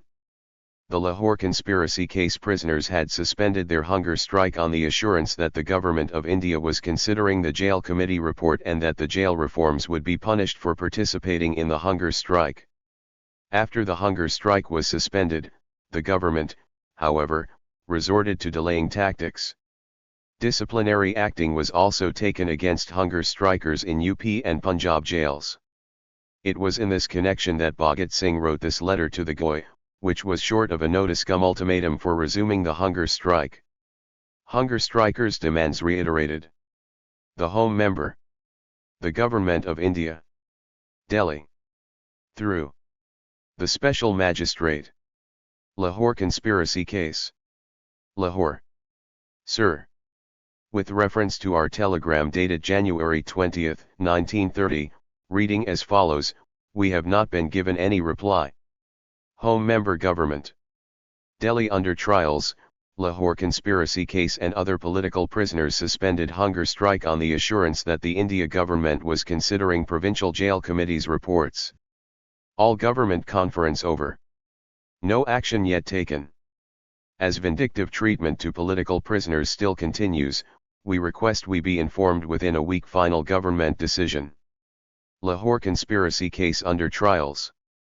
As briefly stated in the above telegram, we beg to bring to your kind notice that the Lahore conspiracy case under trials and several other political prisoners confined in Punjab jails suspended hunger strike on the assurance given by the members of the Punjab Jail Inquiry Committee that the question of the treatment of political prisoners was going to be finally settled to our satisfaction within a very short period. Further, after the death of our great martyr Jatindranath Das, the matter was taken up in the Legislative Assembly and the same assurance was given publicly by Sir James Crerar. It was then pronounced that there has been a change of heart and the question of the treatment of political prisoners was receiving the utmost sympathy of the government.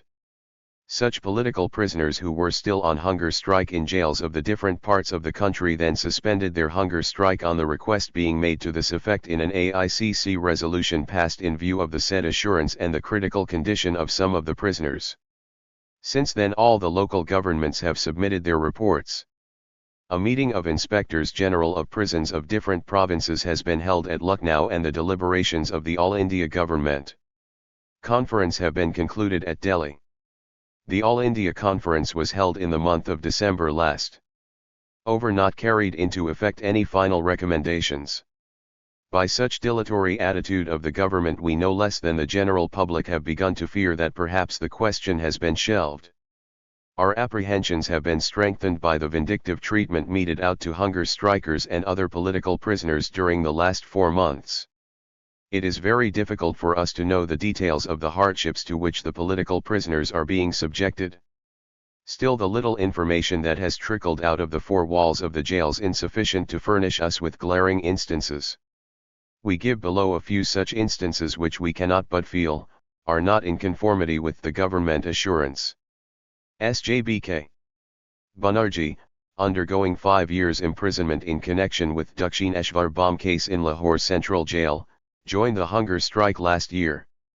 Now as a punishment for the same, for each day of his period of hunger strike, 2 days of the remission so far earned by him have been forfeited.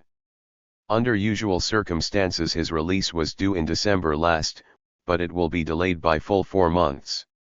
In the same jail similar punishment has been awarded to Baba Sohan Singh, an old man of about 70, now undergoing his sentence of life transportation in connection with the Lahore conspiracy case. Besides, among others, Sardar Gopal Singh confined in Mianwali jail, Master Mota Singh confined in Rawalpindi jail have also been awarded vindictive punishments for joining the general hunger strike. In most of these cases the periods of imprisonment have been enhanced while some of them have been removed from the special class. For the same offence, i.e. joining the general hunger strike, Messrs. Sachindranath Sanyal, Ramkishan Khatri and Sureshchandra Bhattacharya, confined in Agra Central Jail, Rajkumar Sinha, Sachindranath Bukshi, Manmathnath Gupta and several other Kakori case prisoners have been severely punished. It is reliably learnt that Mr. Sanyal was given bar fetters and solitary cell confinement and as a consequence there has been a breakdown in his health. His weight has gone down by 18 pounds. Mr. Bhattacharya is reported to be suffering from tuberculosis. The 3 Bareilly jail prisoners also have been punished. It is learnt that all their privileges have been withdrawn. Even their usual rights of interviewing with relations and communication with them were forfeited. They have all been considerably reduced in their weights. 2 press statements have been issued in this connection in September 1929 and January 1930 by Pandit Jawaharlal Nehru. After the passing of the AICC resolution regarding hunger strike, the copies of the same, which were sent to different political prisoners, were withheld by the jail authorities. Further, the government refused a Congress deputation to meet the prisoners in this respect. The Lahore conspiracy case under trials were assaulted brutally on 23 and October 24, 1929, by orders of high police officials. Full details have appeared in the press. The copy of the statement of the one of us recorded by the Special Magistrate, P.T. Shri Krishan, has been duly forwarded to you in a communication dated December 16, 1929. Neither the Punjab government nor the Government of India felt it necessary to reply or even acknowledge receipt of our communication praying for an inquiry. While, on the other hand, local government has felt the imperative necessity of prosecuting us in connection with the very same incident for offering violent resistance. In the last week of December 1929, S.J. Kiran Chandra Das and 8 others confined in the Lahore Borstal jail, when being taken to and produced in the magistrates' court, were found handcuffed and chained together in flagrant breach of the unanimous recommendations of the Punjab Jail Inquiry Committee and also of Inspector General of Prisons, Punjab. It is further noteworthy that these prisoners were under trials, changed for a bailable offence. A long statement issued by Dr. Maud Aslam, Lala Duni Chand of Lahore and Lala Duni Chand of Ambala in this connection was published in Tribune. When we learnt these and other sufferings of the political prisoners, we refrained from resuming our hunger strike, though we were much grieved as we thought that the matter was going to be finally settled at an early date. But in the light of the above instances, are we now to believe that the untold sufferings of the hunger strikers and the supreme sacrifice made by Jatin Das have all been in vain? Are we to understand that the government gave its assurance only to check the growing tide of public agitation and to avert a crisis? You will agree with us if we say that we have waited patiently for a sufficiently reasonable period of time. But we cannot wait indefinitely. The government, by its dilatory attitude and the continuation of vindictive treatment to political prisoners, has left us no other option but to resume the struggle. We realize that to go on hunger strike and to carry it on is no easy task. But let us at the same time point out that India can produce many more Jatins and Wajias, Ranrakshas and Bond Singhs. Enough has been said by us and the members of the public in justification of the better treatment of political prisoners, and it is unnecessary here to repeat the same. We would however like to say a few words as regards the inclusion of motive as the basis and the most important factor in the matter of classification. Great fuss has been created on the question of criteria of classification. We find that motive has altogether been excluded so far from the criteria suggested by different provincial governments. This is really strange attitude. It is through motive alone that the real value of any action can be decided. Are we to understand that the government is unable to distinguish between a robber who robs and kills his victim and a Karig Bahadur who kills a villain and saves the honor of a young lady and redeems society of a most licentious parasite? Are both to be treated as two men belonging to the same category? Is there no difference between two men who commit the same offense, one guided by selfish motive and the other by a selfless one?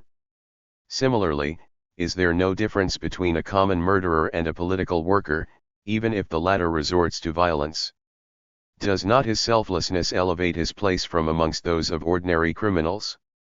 In these circumstances we think that motive should be held as the most important factor in the criteria for classification.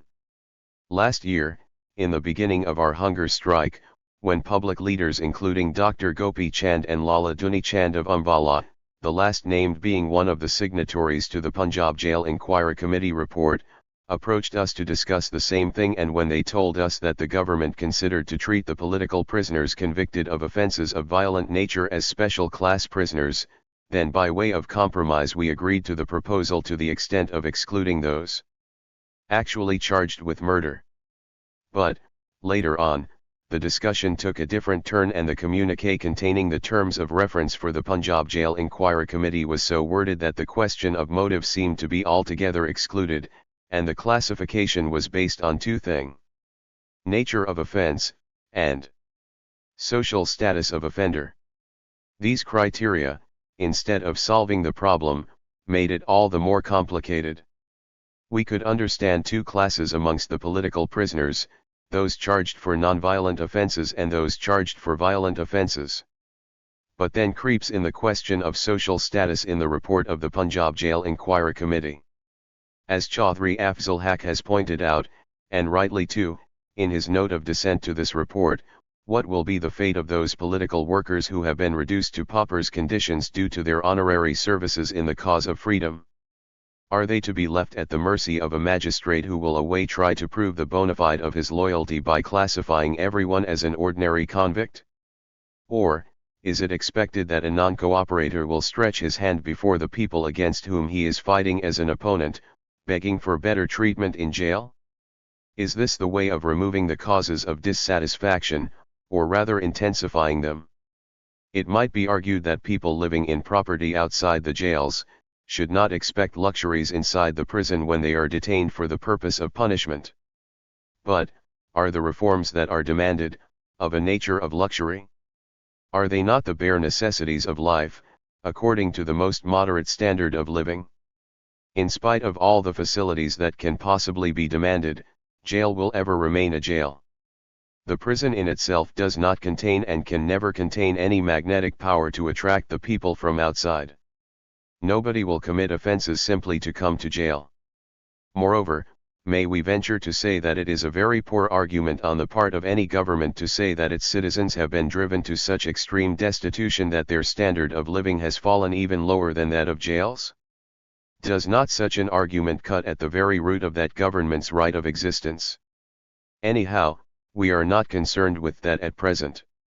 What we want to say is that the best way to remove the prevailing dissatisfaction would be to classify the political prisoners as such into a separate class which may further be subdivided, if need be, into two classes, one for those convicted of nonviolent offenses and the other for persons whose offenses include violence.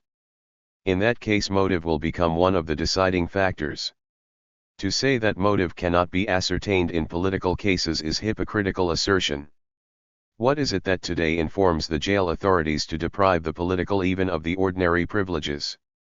What it is that deprives them of the special grades or nambardaries, etc.? What does make the authorities to keep them aloof and separated from all other convicts? The same thing can help in the classification also. As for the special demands, we have already stated them in full in our memorandum to the Punjab Jail Inquiry Committee. We would however particularly emphasize that no political prisoner, whatever his offense may be, should be given any hard and undignified labor for which he may not feel aptitude. All of them, confined in one jail, should be kept together in the same ward. At least one standard daily newspaper in vernacular or English should be given to them. Full and proper facilities for study should be granted. Lastly, they should be allowed to supplement their expenses for diet and clothing from their private sources. We still hope that the government will carry into effect without further delay its promise made to us and to the public, so that there may not be another occasion for resuming the hunger strike. Unless and until we find a definite move on the part of the government to redeem its promise in the course of the next 7 days, we shall be forced to resume the hunger strike. Yours, etc. Bhagat Singh, Dude. Others. Dated, January 28, 1930. Under trials, Lahore conspiracy case. Regarding the LCC ordinance. Introduction. The Government of India, to expedite the proceedings of Lahore conspiracy case, withdrew the case from the lower court, and promulgated an ordinance known as the LCC Ordinance No. 3 of 1930. Equipped with the ordinance, it appointed a special tribunal of 3 High Court judges, handed over the case to it, empowered it to dispense with the witnesses and proceed with the case even in the absence of the accused. The Governor-General, while justifying the step, said that the accused were resorting to hunger strikes again and were making it impossible for the court to proceed. It was in this context that Bhagat Singh wrote this letter to the Governor-General to demolish his argument. Regarding the LCC ordinance. 2. His Excellency the Governor-General of India. Simla. May 2, 1930. Sir. The full text of the special ordinance to expedite our trial has been read over to us. To tribunal has also been appointed by the Chief Justice of the Punjab High Court of Judicature. We welcome the news. We could have kept silent, had you not referred to our attitude adopted so far in this case, and thus tried to throw the sole responsibility on our shoulders. In the present situation, we feel it necessary to make a statement to clear our position. We have been marking from the very beginning that the government authorities have always been trying to deliberately misrepresent us. After all, this is a fight, and the misrepresentation is and has always been the best instrument in the hands of the government to meet their enemies. We have absolutely no grudge against this mean tactic. However, there are certain things the consideration of which is forcing us to make the following counter. You have mentioned your statement issued along with the Lahore Conspiracy Ordinance, our hunger strike. As you have yourself admitted, 2 of us had begun the hunger strike weeks before the commencement of the inquiry into this case in the court of R.Spt. Sri Krishan, Special Magistrate. Hence any man with the least common sense can understand that the hunger strike had nothing to do with the trial. The government had to admit the existence of these grievances. When the government made some gesture as to making certain arrangement for the settlement of this question, and provincial jail inquiry committees were appointed for the same purpose, we gave up the hunger strike. But at first we were informed that the question would be finally settled in November. Then it was postponed till December. But January also passed and there was not the least to indicate as to whether the government was going to do anything in this connection at all, or not. We feared that the matter was shelved. Hence the second hunger strike on February 4, 1930, after full 1 week's notice. It was only then that the government tried to settle this question finally. A communiqué was published and we again gave up the hunger strike and did not even wait to see the final decision, in this connection, carried into effect. It is only today that we are realizing that the British government has not yet given you the policy of telling lies even in such ordinary matters as this. This communiqué is in specific terms, but we find something quite contrary in practice. Anyhow, this is not the proper place to discuss that question. We might have to deal with it later on, if the occasion arises. But what we want to emphasize here is that the hunger strike was never directed against the proceedings of the court. Such great sufferings cannot be invited and such great sacrifice cannot be made with that ordinary motive. Das did not lay down his life for such a trivial cause. Rajguru and others did not risk their lives simply to protract the trial. You know thoroughly well, and everybody concerned knows it, that it is no hunger strike that has forced you to promulgate this ordinance. There is something else the consideration of which confused the heads of your government. It is neither the protraction of the case nor any other emergency which forces you to sign this lawless law. It is certainly something different. But let us declare once and for all that our spirits cannot be cowed down by ordinances. You may crush certain individuals but you cannot crush this nation. As far as this ordinance is concerned, we consider it to be our victory. We had been from the very beginning pointing out that this existing law was a mere make-believe. It could not administer justice. But even those privileges to which the accused were legitimately and legally entitled and which are given to ordinary accused were legitimately and legally entitled and which are given to ordinary accused, could not be given to the accused in political cases. We wanted to make the government throw off its veil and to be candid enough to admit that fair chances for defense could not be given to the political accused. Here we have the frank admission of the government. We congratulate you as well as your government for this candor and welcome the ordinance. Incipit of the frank admission of your agents, the special magistrate and the prosecution counsels, as to the reasonableness of our attitude throughout, you had been confused at the very thought of the existence of our case. What else is needed to assure us of our success in this fight? Letter to Jadav Gupta. Introduction. Bhagat Singh wrote this letter to Jadav Gupta, a close friend from his school's days, for some books. Letter to Jadav Gupta. Lahore Central Jail. 24.7.30. My dear Jadav, please take following books in my name from Dwarkada's library and send them through Kulvar on Sunday. Militarism: Why Men Fight. Soviets at Work: Collapse of the Second International. Left-wing communism: Mutual aid. Fields, Factories, and Workshops: Civil War in France. Land Revolution in Russia: Spy. Please send one more book from Punjab Public Library, Historical Materialism. Also, please find out from the librarian if some books have been sent to Borstal Jail. They are facing a terrible famine of books. They had sent a list of books through Sukhdev's brother Jadev. They have not received any book till now. In case they have no list, then please ask Lala Firoz Chand to send some interesting books of his choice. The books must reach them before I go there on this Sunday. This work is a must. Please keep this in mind. Also send Punjab Peasants in Prosperity and Debt by Darling and 2 or 3 books of this type for Dr. Alam. Hope you will excuse me for this trouble. I promise I will not trouble you in future. Please remember me to all my friends and convey my respect to Luj Jabti. I am sure if Tud's sister came she will not forget to see me. With regards. Bhagat Singh. Justice Hilton must also go. Introduction. June 25, 1930. Lahore conspiracy case before the special tribunal opened on May 5, 1930. On May 12 the presiding judge lost his temper on the question of a song. He ordered that the accused be handcuffed. The accused resisted. They were removed from the court by force and sent back to the jails.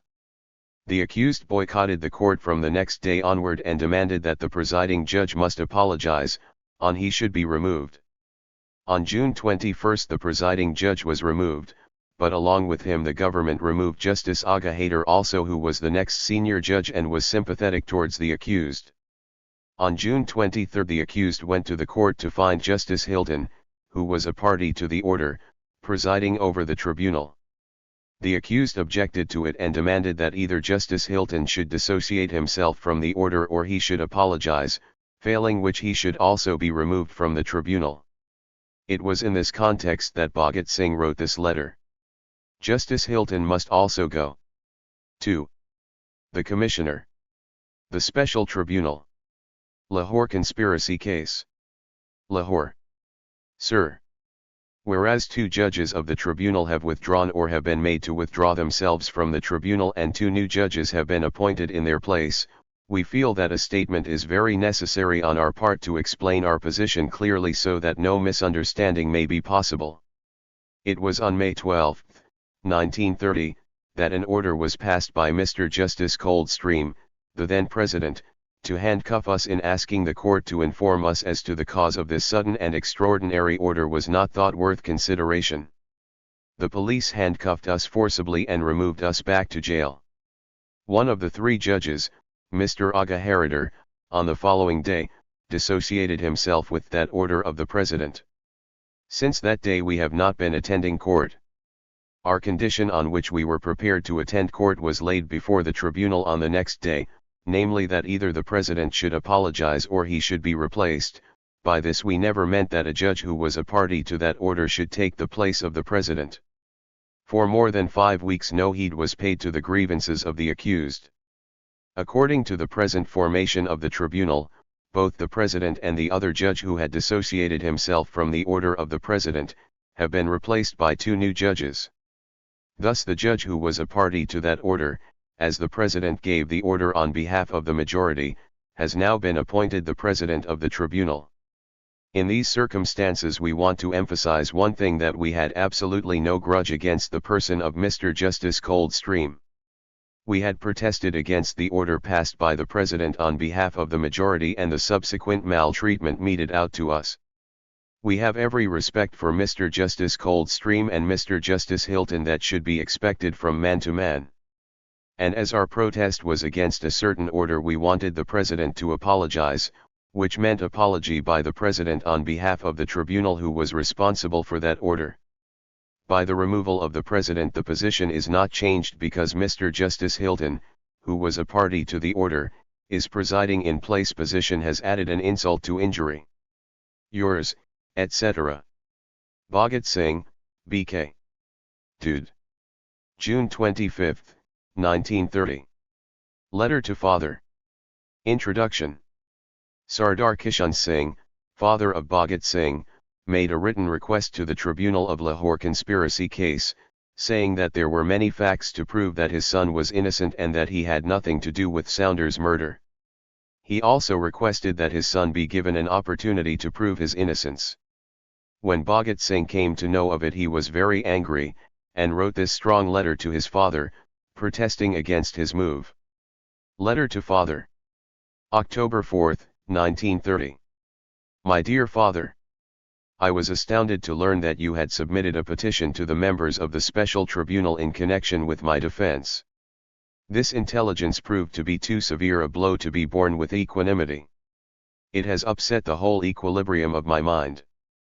I have not been able to understand how you could think it proper to submit such a petition at this stage and in these circumstances. In spite of all the sentiments and feelings of a father, I don't think you were at all entitled to make such a move on my behalf without even consulting me. You know that in the political field my views have always differed with those of yours. I have always been acting independently without having cared for your approval or disapproval.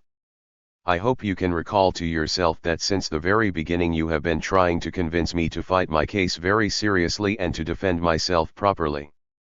But you also know that I was always opposed to it. I never had any desire to defend myself and never did I seriously think about it. Whether it was a mere vague ideology or that I had certain arguments to justify my position, is a different question and that cannot be discussed here. You know that we have been pursuing a definite policy in this trial. Every action of mine ought to have been consistent with that policy, my principle, and my program. At present the circumstances are altogether different, but had the situation been otherwise, even then I would have been the last man to offer defense. I had only one idea before me throughout the trial, i.e. to show complete indifference towards the trial in spite of serious nature of the charges against us. I have always been of opinion that all the political workers should be indifferent and should never bother about the legal fight in the law courts and should boldly bear the heaviest possible sentences inflicted upon them. They may defend themselves but always from purely political considerations and never from a personal point of view. Our policy in this trial has always been consistent with this principle. Whether we were successful in that or not is not for me to judge. We have always been doing our duty quite disinterestedly. In the statement accompanying the text of Lahore conspiracy case ordinance, the Viceroy had stated that the accused in this case were trying to bring both law and justice into contempt. The situation afforded us an opportunity to show to the public whether we are trying to bring law into contempt or whether others were doing so. People might disagree with us on this point. You might be one of them. But that never meant that such moves should be made on my behalf without my consent or even my knowledge. My life is not so precious, at least to me, as you may probably think it to be. It is not at all worth buying at the cost of my principles. There are other comrades of mine whose case is as serious as that of mine. We had adopted a common policy and we shall stand to the last, no matter how dearly we have to pay individually for it. Father, I am quite perplexed.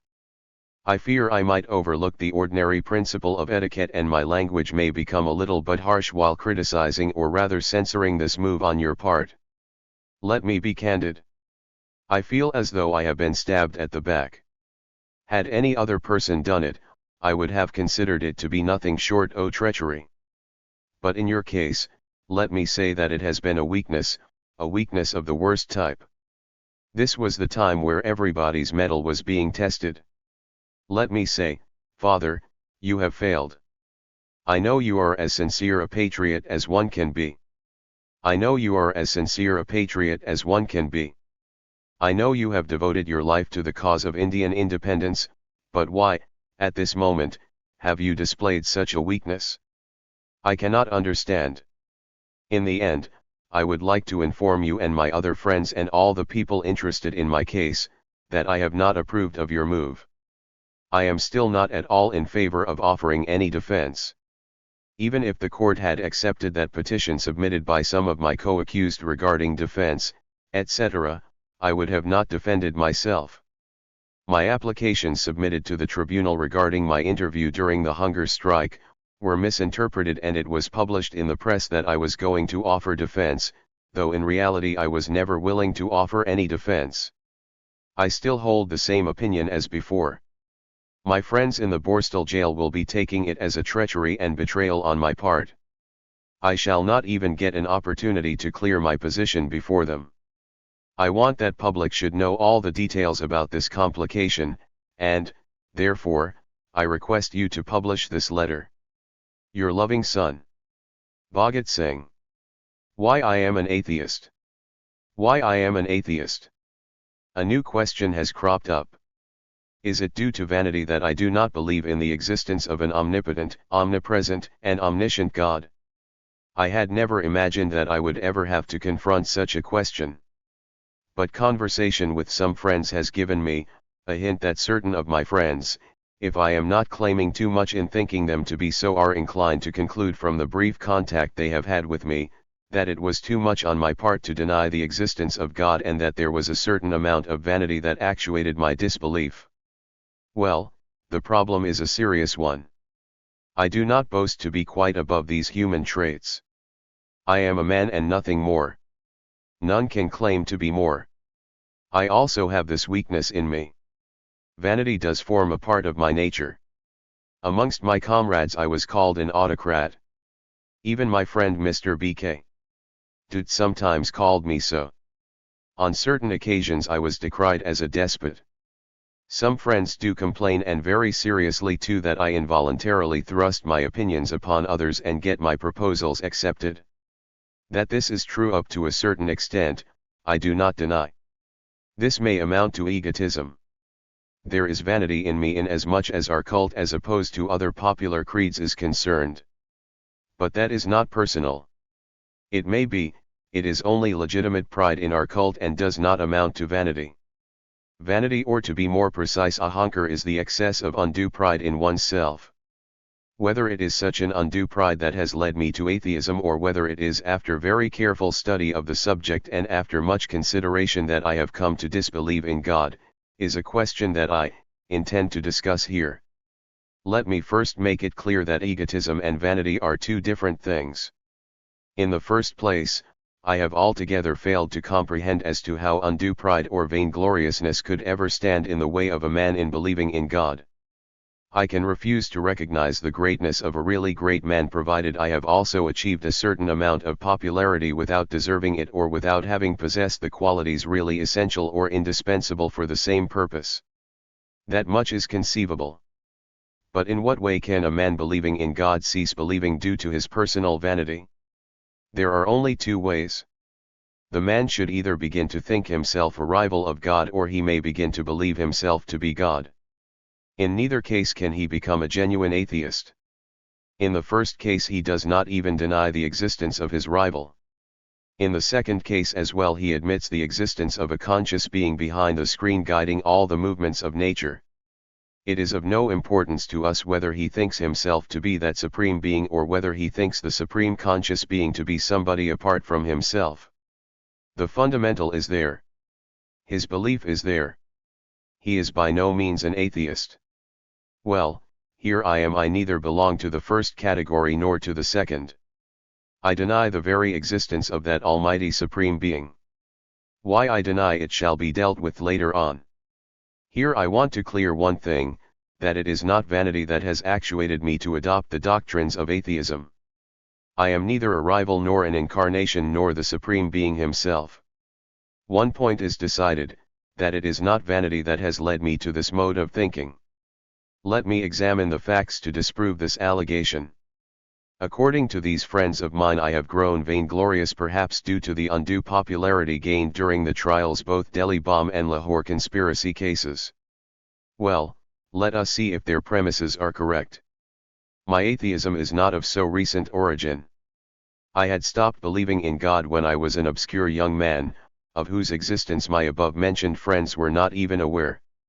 At least a college student cannot cherish any sort of undue pride which may lead him to atheism. Though a favorite with some professors and disliked by certain others, I was never an industrious or a studious boy. I could not get any chance of indulging in such feelings as vanity.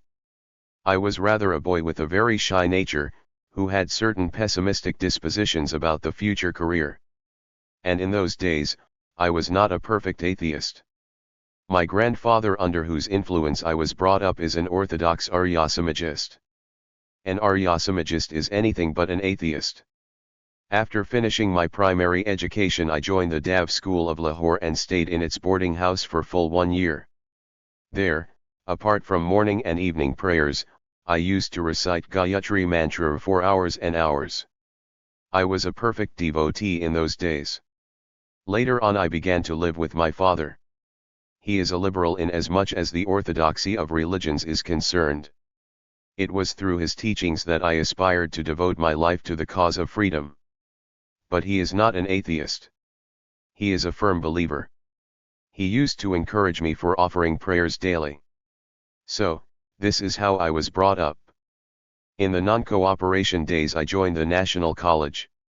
It was there that I began to think liberally and discuss and criticize all the religious problems, even about God. But still I was a devout believer. By that time I had begun to preserve the unshorn and unclipped long hair, but I could never believe in the mythology and doctrines of Sikhism or any other religion. But I had a firm faith in God's existence. Later on I joined the Revolutionary Party. The first leader with whom I came in contact, though not convinced, could not dare to deny the existence of God. On my persistent inquiries about God, he used to say, "Pray whenever you want to." Now this is atheism, less courage required for the adoption of that creed. The second leader with whom I came in contact was a firm believer. Let me mention his name, respected comrade Sachindranath Sanyal, now undergoing life transportation in connection with the Karachi conspiracy case. From the every first page of his famous and only book, Bandi Jivan, the glory of God is sung vehemently. In the last page of the second part of that beautiful book, his mystic because of Vedantism, praises showered upon God form a very conspicuous part of his thoughts. The revolutionary leaflet distributed throughout India on January 28, 1925, was, according to the prosecution story, the result of his intellectual labor. Now, as is inevitable in the secret work, the prominent leader expresses his own views, which are very dear to his person, and the rest of the workers have to acquiesce in them in spite of differences, which they might have. In that leaflet one full paragraph was devoted to praise the Almighty and his rejoicings and doing. That is all mysticism. What I wanted to point out was that the idea of disbelief had not even germinated in the Revolutionary Party. The famous Kakori martyrs, all four of them, passed their last day in prayers. Ramprasad Bismil was an orthodox Arya-Samajist. Despite his wide studies in the field of socialism and communism, Rajan Lahiri could not suppress his desire of reciting hymns of the Upanishads and the Gita. I saw only one man amongst them, who never prayed and used to say, "Philosophy is the outcome of human weakness or limitation of knowledge." He is also undergoing a sentence of transportation for life. But he also never dared to deny the existence of God. Up to that period I was only a romantic idealist revolutionary. Up till then we were to follow. Now came the time to shoulder the whole responsibility. Due to the inevitable reaction, for some time the very existence of the party seemed impossible. Enthusiastic comrades, nay leaders, began to jeer at us. For some time I was afraid that someday I also might not be convinced of the futility of our own program. That was a turning point in my revolutionary career. Study was the cry that reverberated in the corridors of my mind. Study to enable yourself to face the arguments advanced by opposition. Study to arm yourself with arguments in favor of your cult. I began to study. My previous faith and convictions underwent a remarkable modification. The romance of the violent methods alone, which was so prominent amongst our predecessors, was replaced by serious ideas. No more mysticism, no more blind faith. Realism became our cult. Use of force justifiable when resorted to as a matter of terrible necessity, nonviolence as policy indispensable for all mass movements. So much about methods. The most important thing was the clear conception of the ideal for which we were to fight. As there were no important activities in the field of action, I got ample opportunity to study various ideals of the world revolution. I studied Bakunin, the anarchist leader, something of Marx, the father of communism, and much of Lenin, Trotsky, and others, the men who had successfully carried out a revolution in their country. They were all atheists. Bakunin's God and State, though only fragmentary, is an interesting study of the subject. Later still I came across a book entitled Common Sense by Nirlam Goswami. It was only a sort of mystic atheism. This subject became of utmost interest to me. By the end of 1926 I had been convinced as to the baselessness of the theory of existence of an almighty supreme being who created, guided, and controlled the universe. I had given out this disbelief of mine. I began discussion on the subjects with my friends. I had become a pronounced atheist. But, what it meant will presently be discussed. In May 1927 I was arrested at Lahore. The arrest was a surprise. I was quite unaware of in their ears for having heard a few sentences of your sacred books of learning the Vedas. If they committed any offense, who was to be responsible for them and who was to bear the brunt? My dear friends, these theories are the inventions of the privileged ones. They justify their usurped power, riches, and superiority by the help of these theories. Yes, it was perhaps Upton Sinclair that wrote at some place, that just make a man a believer in immortality and then rob him of all his riches and possessions. He shall help you even in that ungrudgingly. The coalition amongst the religious preachers and possessors of power brought forth jails, gallows, knouts and these theories. I ask why your omnipotent God does not stop every man when he is committing any sin or offense. He can do it quite easily. Why did he not kill warlords or kill the fury of war in them and thus avoid the catastrophe hurled down on the head of humanity by the Great War? Why does he not just produce a certain sentiment in the mind of the British people to liberate India? Why does he not infuse the altruistic enthusiasm in the hearts of all capitalists to forego their rights of personal possessions of means of production and thus redeem the whole laboring community, nay the whole human society from the bondage of capitalism? You want to reason out the practicability of socialist theory, I leave it for your Almighty to enforce it. People recognize the merits of socialism in as much as the general welfare is concerned. They oppose it under the pretext of its being impracticable. Let the Almighty step in and arrange everything in an orderly fashion. Now don't try to advance roundabout arguments, they are out of order. Let me tell you, British rule is here not because God wills it but because they possess power and we do not dare to oppose them. Not that it is with the help of God that they are keeping us under their subjection, but it is with the help of guns and rifles, bomb and bullets, police and militia and our apathy that they are successfully committing the most deplorable sin against society, the outrageous exploitation of one nation by another. Where is God? What is he doing? Is he enjoying all these woes of human race? A Nero, a Changes, down with him. Do you ask me how I explain the origin of this world and origin of man? All right, I tell you. Charles Darwin has tried to throw some light on the subject. Study him. Read Saham Swami's Common Sense. It shall answer your question to some extent. This is a phenomenon of nature. The accidental mixture of different substances in the shape of nebulae produced this earth. When? Consult history. The same process produced animals and in the long run man. Read Darwin's Origin of Species. And all the later progress is due to man's constant conflict with nature and his efforts to override it. This is the briefest possible explanation of this phenomenon. Your other argument may be just to ask why a child is born blind or lame if not due to his deeds committed in the previous birth. This problem has been explained away by biologists as a more biological phenomenon. According to them, the whole burden rests upon the shoulders of the parents, who may be conscious or ignorant of their own deeds led to mutilation of the child previous to its birth. Naturally, you may ask another question, though it is quite childish in essence. If no God existed, how did the people come to believe in him? My answer is clear and brief. As they came to believe in ghosts and evil spirits, the only difference is that belief in God is almost universal and the philosophy well developed. Unlike certain of the radicals, I would not attribute its origin to the ingenuity of the exploiters who wanted to keep the people under their subjection by preaching the existence of a supreme being and then claiming an authority and sanction from him for their privileged positions.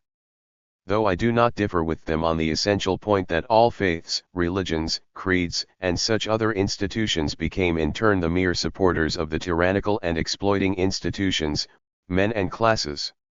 Rebellion against king is always a sin according to every religion. As regards the origin of God, my own idea is that having realized the limitations of man, his weaknesses and shortcoming having been taken into consideration, God was brought into imaginary existence to encourage man to face boldly all the trying circumstances, to meet all dangers manfully and to check and restrain his outbursts in prosperity and affluence. God, both with his private laws and parental generosity, was imagined and painted in greater details. He was to serve as a deterrent factor when his fury and private laws were discussed so that man may not become a danger to society. He was to serve as a father, mother, sister, and brother, friend and helpers when his parental qualifications were to be explained. So that when man be in great distress, having been betrayed and deserted by all friends, he may find consolation in the idea that an ever true friend was still there to help him, to support him, and that he was almighty and could do anything really that was useful to the society in the primitive age. The idea of God is helpful to man in distress. Society has to fight out this belief as well as was fought the idol worship and the narrow conception of religion. Similarly, when man tries to stand on his own legs, and become a realist, he shall have to throw the faith aside, and to face manfully all the distress, trouble, in which the circumstances may throw him. That is exactly my state of affairs. It is not my vanity, my friends. It is my mode of thinking that has made me an atheist. I don't know whether in my case belief in God and offering of daily prayers, which I consider to be most selfish and degraded act on the part of man, whether these prayers can prove to be helpful or they shall make my case worse still. I have read of atheists facing all troubles quite boldly, so am I trying to stand like a man with an erect head to the last, even on the gallows. Let us see how I carry on. One friend asked me to pray. When informed of my atheism, he said, "During your last days you will begin to believe." I said, "No, dear sir, it shall not be. I will think that to be an act of degradation and demoralization on my part. For selfish motives I am not going to pray." Readers and friends, is this vanity?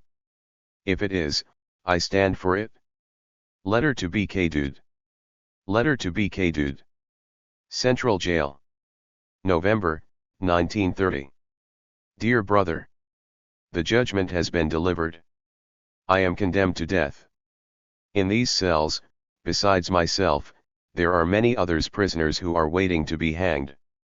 The only prayer of these people is that somehow or other they may escape the noose. Perhaps I am the only man amongst them who is anxiously waiting for the day when I will be fortunate enough to embrace the gallows for my ideal. I will climb the gallows gladly and show to the world as to how bravely the revolutionaries can sacrifice themselves for the cause. I will condemn to death, but you are sentenced to transportation for life. You will live and, while living, you will have to show to the world that the revolutionaries not only die for their ideals but can face every calamity. Death should not be a means to escape the worldly difficulties. Those revolutionaries who have by chance escaped the gallows for the ideal but also bear the worst type O tortures in the dark dingy prison cells. Yours. Bhagat Singh. To young political workers. Introduction. After Bhagat Singh's execution, this document was published in a mutilated form. All references to Soviet Union, Marx, Lenin, and the Communist Party were carefully deleted. Subsequently, the GOI published it in one of its secret reports in 1936. A photostat copy of the full report is preserved in the library of the Martyrs Memorial and Freedom Struggle Research Center at Lucknow. To young political workers. To the young political workers. Dear comrades. Our movement is passing through a very important phase at present. After a year's fierce struggle, some definite proposals regarding the constitutional reforms have been formulated by the Round Table Conference, and the Congress leaders have been invited to give this, think it desirable in the present circumstances to call off their movement. Whether they decide in favor or against is a matter of little importance to us. The present movement is bound to end in some sort of compromise. The compromise may be effected sooner or later. And compromise is not such ignoble and deplorable a thing as we generally think. It is rather an indispensable factor in the political strategy. Any nation that rises against the oppressors is bound to fail in the beginning, and to gain partial reforms during the medieval period of its struggle through compromises. And it is only at the last stage, having fully organized all the forces and resources of the nation, that it can possibly strike the final blow in which it might succeed to shatter the ruler's government. But even then it might fail, which makes some sort of compromise inevitable. This can be best illustrated by the Russian example. In 1905 a revolutionary movement broke out in Russia. All the leaders were very hopeful. Lenin had returned from the foreign countries where he had taken refuge. He was conducting the struggle. People came to tell him that a dozen landlords were killed and a score of their mansions were burnt. Lenin responded by telling them to return and to kill 1,200 landlords and burn as many of their palaces. In his opinion, that would have meant something if revolution failed. Duma was introduced. The same Lenin advocated the view of participating in the Duma. This is what happened in 1907. In 1906 he was opposed to the participation in this first Duma, which had granted more scope of work than this second one, whose rights had been curtailed. This was due to the changed circumstances. Reaction was gaining the upper hand, and Lenin wanted to use the floor of the Duma as a platform to discuss socialist ideas. Again, after the 1917 revolution, when the Bolsheviks were forced to sign the Brest-Litovsk Treaty, everyone except Lenin was opposed to it. But Lenin said, "Peace. Peace and again peace, peace at any cost, even at the cost of many of the Russian provinces to be yielded to German warlord." When some anti-Bolshevik people condemned Lenin for this treaty, he declared frankly that the Bolsheviks were not in a position to face to German onslaught, and they preferred the treaty to the complete annihilation of the Bolshevik government. The thing that I wanted to point out was that compromise is an essential weapon which has to be wielded every now and then as the struggle develops. But the thing that we must keep always before us is the idea of the movement. We must always maintain a clear notion as to the aim for the achievement of which we are fighting. That helps us to verify the success and failures of our movements, and we can easily formulate the future program. Tilak's policy, quite apart from the ideal, i.e. his strategy, was the best. You are fighting to get 16 annas from your enemy, you get only 1 anna. Pocket it and fight for the rest. What we note in the moderates is of their ideal. They start to achieve 1 anna and they can't get it. The revolutionaries must always keep in mind that they are striving for a complete revolution. Complete mastery of power in their hands. Compromises are dreaded because the conservatives try to disband the revolutionary forces after the compromise from such pitfalls. We must be very careful at such junctures to avoid any sort of confusion of the real issues, especially the goal. The British Labour leaders betrayed their real struggle and have been reduced to mere hypocrite imperialists. In my opinion, the die-hard conservatives are better to us than these polished imperialist Labour leaders. About the tactics and strategy, one should study life work of Lenin. His definite views on the subject of compromise will be found in left-wing communism. I have said that the present movement, i.e. the present struggle, is bound to end in some sort of compromise or complete failure. I said that, because in my opinion, this time the real revolutionary forces have not been invited into the arena.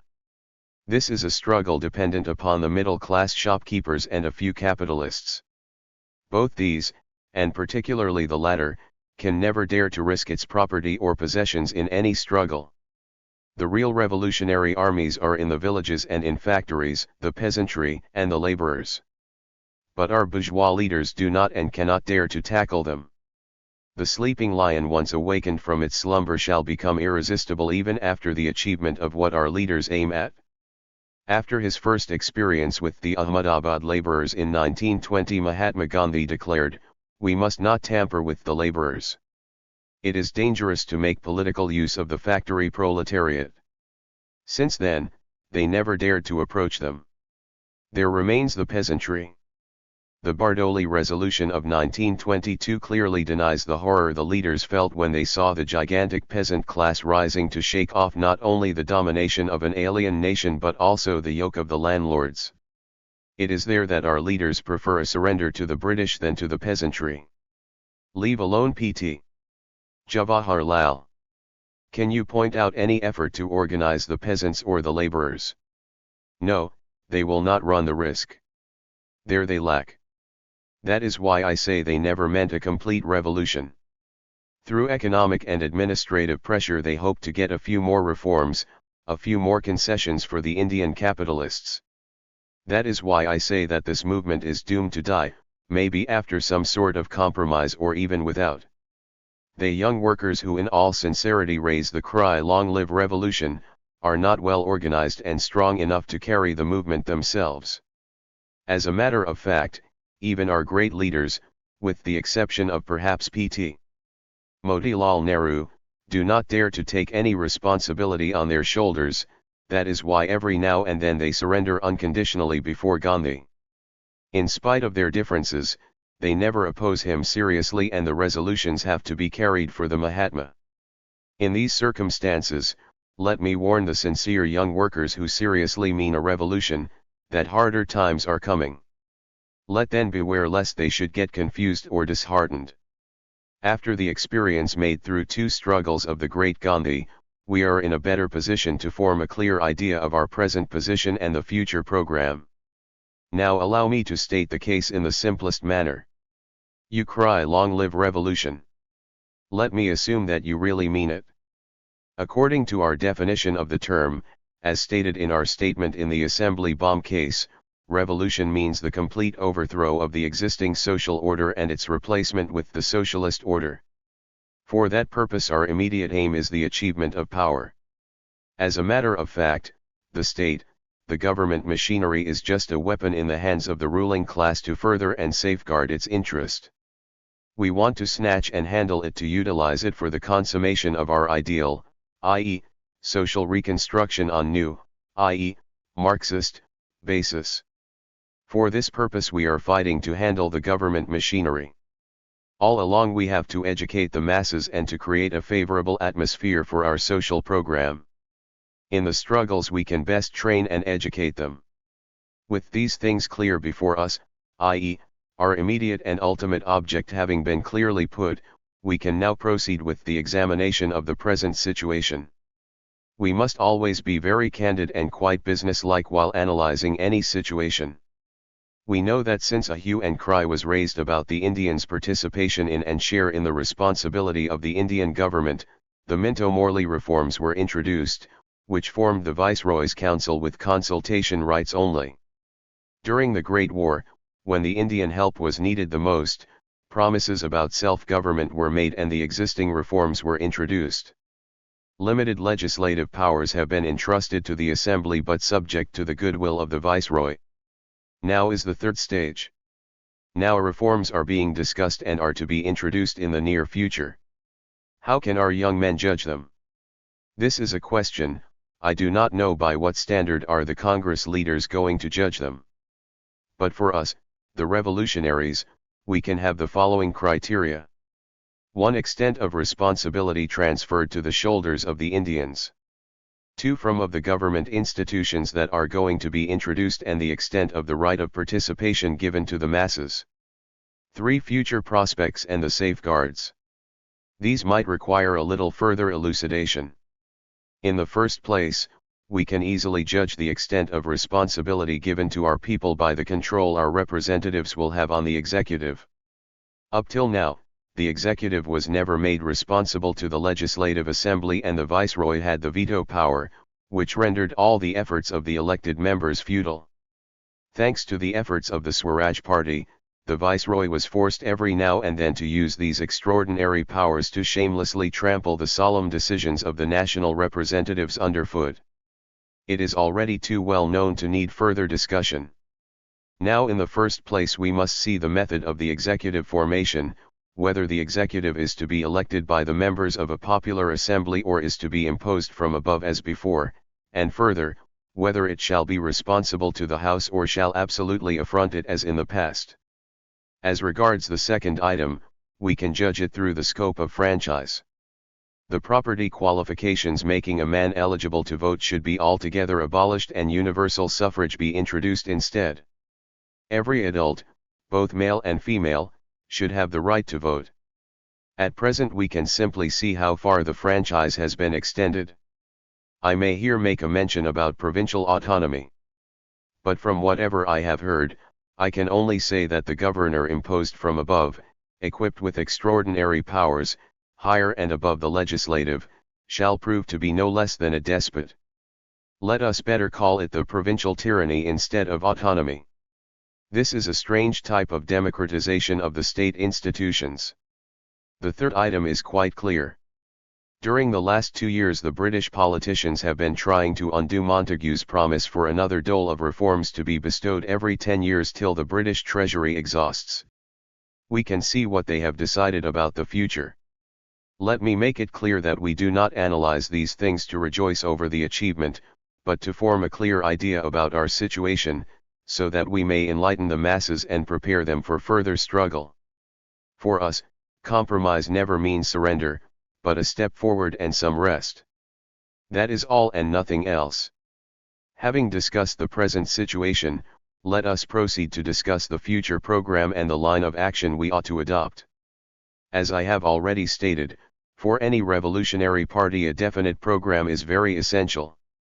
For, you must know that revolution means action. It means a change brought about deliberately by an organized and systematic work, as opposed to sudden and unorganized or spontaneous change or breakdown. And for the formulation of a program, one must necessarily study 1. The goal. 2. The premises from where we're to start, i.e., the existing conditions. 3. The course of action, i.e., the means and methods. Unless one has a clear notion about these 3 factors, one cannot discuss anything about program. We have discussed the present situation to some extent. The goal also has been slightly touched. We want a socialist revolution, the indispensable preliminary to which is the political revolution. That is what we want. The political revolution does not mean the transfer of state from the hands of the British to the Indian, but to those Indians who are at one with us as to the final goal, or to be more precise, the power to be transferred to the Revolutionary Party through popular support. After that, to proceed in right earnest is to organize the reconstruction of the whole society on the socialist basis. If you do not mean this revolution, then please have mercy. Stop shouting "Long live revolution." The term revolution is too sacred, at least to us, to be so lightly used or misused. But if you say you are for the national revolution and the aims of your struggle is an Indian republic of the type of the United States of America, then I ask you to please let known on what forces you rely that will help you bring about that revolution. Whether national or the socialist, are the peasantry and the labor. Congress leaders do not dare to organize those forces. You have seen it in this movement. They know it better than anybody else that without these forces they are absolutely helpless. When they passed the resolution of complete independence that really meant a revolution, they did not mean it. They had to do it under pressure of the younger element, and then they wanted to use it as a threat to achieve their heart's desire dominion status. You can easily judge it by studying the resolutions of the last 3 sessions of the Congress. I mean Madras, Calcutta, and Lahore. At Calcutta, they passed a resolution asking for dominion status within 12 months, otherwise they would be forced to adopt complete independence as their object, and in all solemnity waited for some such gift till midnight after the December 31st, 1929. Then they found themselves honor-bound to adopt the independence resolution, otherwise they did not mean it. But even then Mahatmaji made no secret of the fact that the door was open. That was the real spirit. At the very outset they knew that their movement could not but end in some compromise. It is this half-heartedness that we hate, not the compromise at a particular stage in the struggle.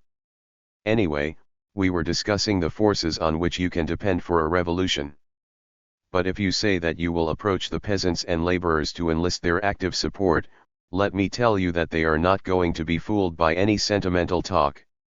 They ask you quite candidly, What are they going to gain by your revolution for which you demand their sacrifices? What difference does it make to them whether Lord Reading is the head of the Indian government or Sir Purushottam Das Thakurdash? What difference for a peasant if Sir Tej Bahadur Supru replaces Lord Irwin? It is useless to appeal to his national sentiment. You can't use him for your purpose. You shall have to mean seriously and to make him understand that the revolution is going to be his and for his good. The revolution of the proletariat and for the proletariat.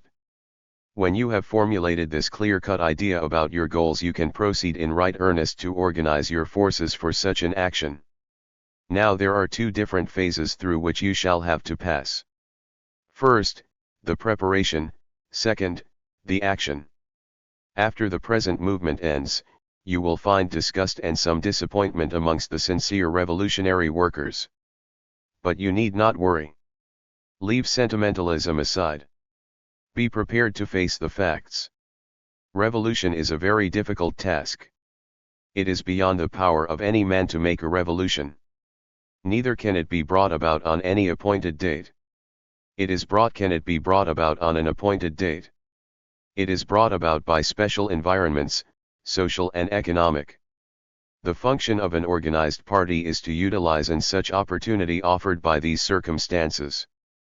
And to prepare the masses and organize the forces for the revolution is a very difficult task. And that required a very great sacrifice on the part of the revolutionary workers. Let me make it clear that if you are a businessman or an established worldly or family man, please don't play with fire. As a leader you are of no use to the party. We have already very many such leaders who spare some evening hours for delivering speeches. They are useless. We require, to use the term so dear to Lenin, the professional revolutionaries. The whole-time workers who have no other ambitions or life work except the revolution. The greater the number of such workers organized into a party, the great the chances of your success. To proceed systematically, what you need the most is a party with workers of the type discussed above, with clear-cut ideas and keen perception and ability of initiative and quick decisions. The party shall have iron discipline, and it need not necessarily be an underground party, rather the contrary. The policy of voluntarily going to jail should altogether be abandoned. That will create a number of workers who shall be forced to lead an underground life. They should carry on the work with the same zeal. And it is this group of workers that shall produce worthy leaders for the real opportunity. The party requires workers which can be recruited only through the youth movement. Hence we find the youth movement as the starting point of our program. The youth movement should organize study circles, class lectures, and publication of leaflets, pamphlets, books and periodicals. This is the best recruiting and training ground for political workers. Those young men who may have matured their ideas and may find themselves ready to devote their life to the cause, may be transferred to the party. The party workers shall always guide and control the work of the youth movement as well. The party should start with the work of mass propaganda. It is very essential. One of the fundamental causes of the failure of the efforts of the Ghadar party was the ignorance, apathy, and sometimes active opposition of the masses. And apart from that, it is essential for gaining the active sympathy of and organizing the peasants and workers. The name of party, or rather a communist party. This party of political workers, bound by strict discipline, should handle all other movements. It shall have to organize the peasants and workers' parties, labor unions, and kindred political bodes. And in order to create political consciousness, not only of national politics but class politics as well, the party should organize a big publishing campaign. Subjects on all proletarians enlightening the masses of the socialist theory shall be within easy reach and distributed widely. The writings should be simple and clear. There are certain people in the labor movement who enlist some absurd ideas about the economic liberty of the peasants and workers without political freedom. They are demagogues or muddle-headed people. Such ideas are unimaginable and preposterous. We mean the economic liberty of the masses, and for that very purpose we are striving to win the political power. No doubt in the beginning, we shall have to fight for little economic demands and privileges of these classes. But these struggles are the best means for educating them for a final struggles are the best means for educating them for a final struggle to conquer political power. Apart from these, there shall necessarily be organized a military department. This is very important. At times its need is felt very badly. But at that time you cannot start and formulate such a group with substantial means to act effectively. Perhaps this is the topic that needs a careful explanation. There is very great probability of my being misunderstood on this subject. Apparently I have acted like a terrorist. But I am not a terrorist. I am a revolutionary who has got such definite ideas of a lengthy program as is being discussed here. My comrades in arms might accuse me, like Ramprasad Bismil, for having been subjected to certain sort of reaction in the condemned cell, which is not true. I have got the same ideas, same convictions, same zeal, and same spirit as I used to have outside, perhaps nay, decidedly better. Hence I warn my readers to be careful while reading my words. They should not try to read anything between the lines. Let me announce with all the strength at my command, that I am not a terrorist and I never was, expected perhaps in the beginning of my revolutionary career. And I am convinced that we cannot gain anything through those methods. One can easily judge it from the history of the Hindustan Socialist Republican Association. All our activities were directed towards an aim, i.e., identifying ourselves with the great movement as its military wing. If anybody has misunderstood me, let him amend his ideas. I do not mean that bombs and pistols are useless, rather the contrary. But I mean to say that mere bomb throwing is not only useless but sometimes harmful. The military department of the party should always keep ready all the war material it can command for any emergency. It should back the political work of the party. It cannot and should not work independently. On these lines indicated above, the party should proceed with its work. Through periodical meetings and conferences they should go on educating and enlightening their workers on all topics. If you start the work on these lines, you shall have to be very sober. The program requires at least 20 years for its fulfillment. Cast aside the youthful dreams of a revolution within 10 years of Gandhi's utopian promises of Swaraj in 1 year. It requires neither the emotion nor the death, but the life of constant struggle, suffering and sacrifice. Crush your individuality first. Shake off the dreams of personal comfort. Then start to work. Inch by inch you shall have to proceed. It needs courage, perseverance, and very strong determination. No difficulties and no hardships shall discourage you. No failure and betrayals shall dishearten you. No travails imposed upon you shall snuff out the revolutionary will in you. Through the ordeal of sufferings and sacrifice you shall come out victorious. And these individual victories shall be the valuable assets of the revolution. Long live revolution! February 2, 1931. Regarding line of defense in Hari Kishan's case. Regarding line of defense in Hari Kishan's case.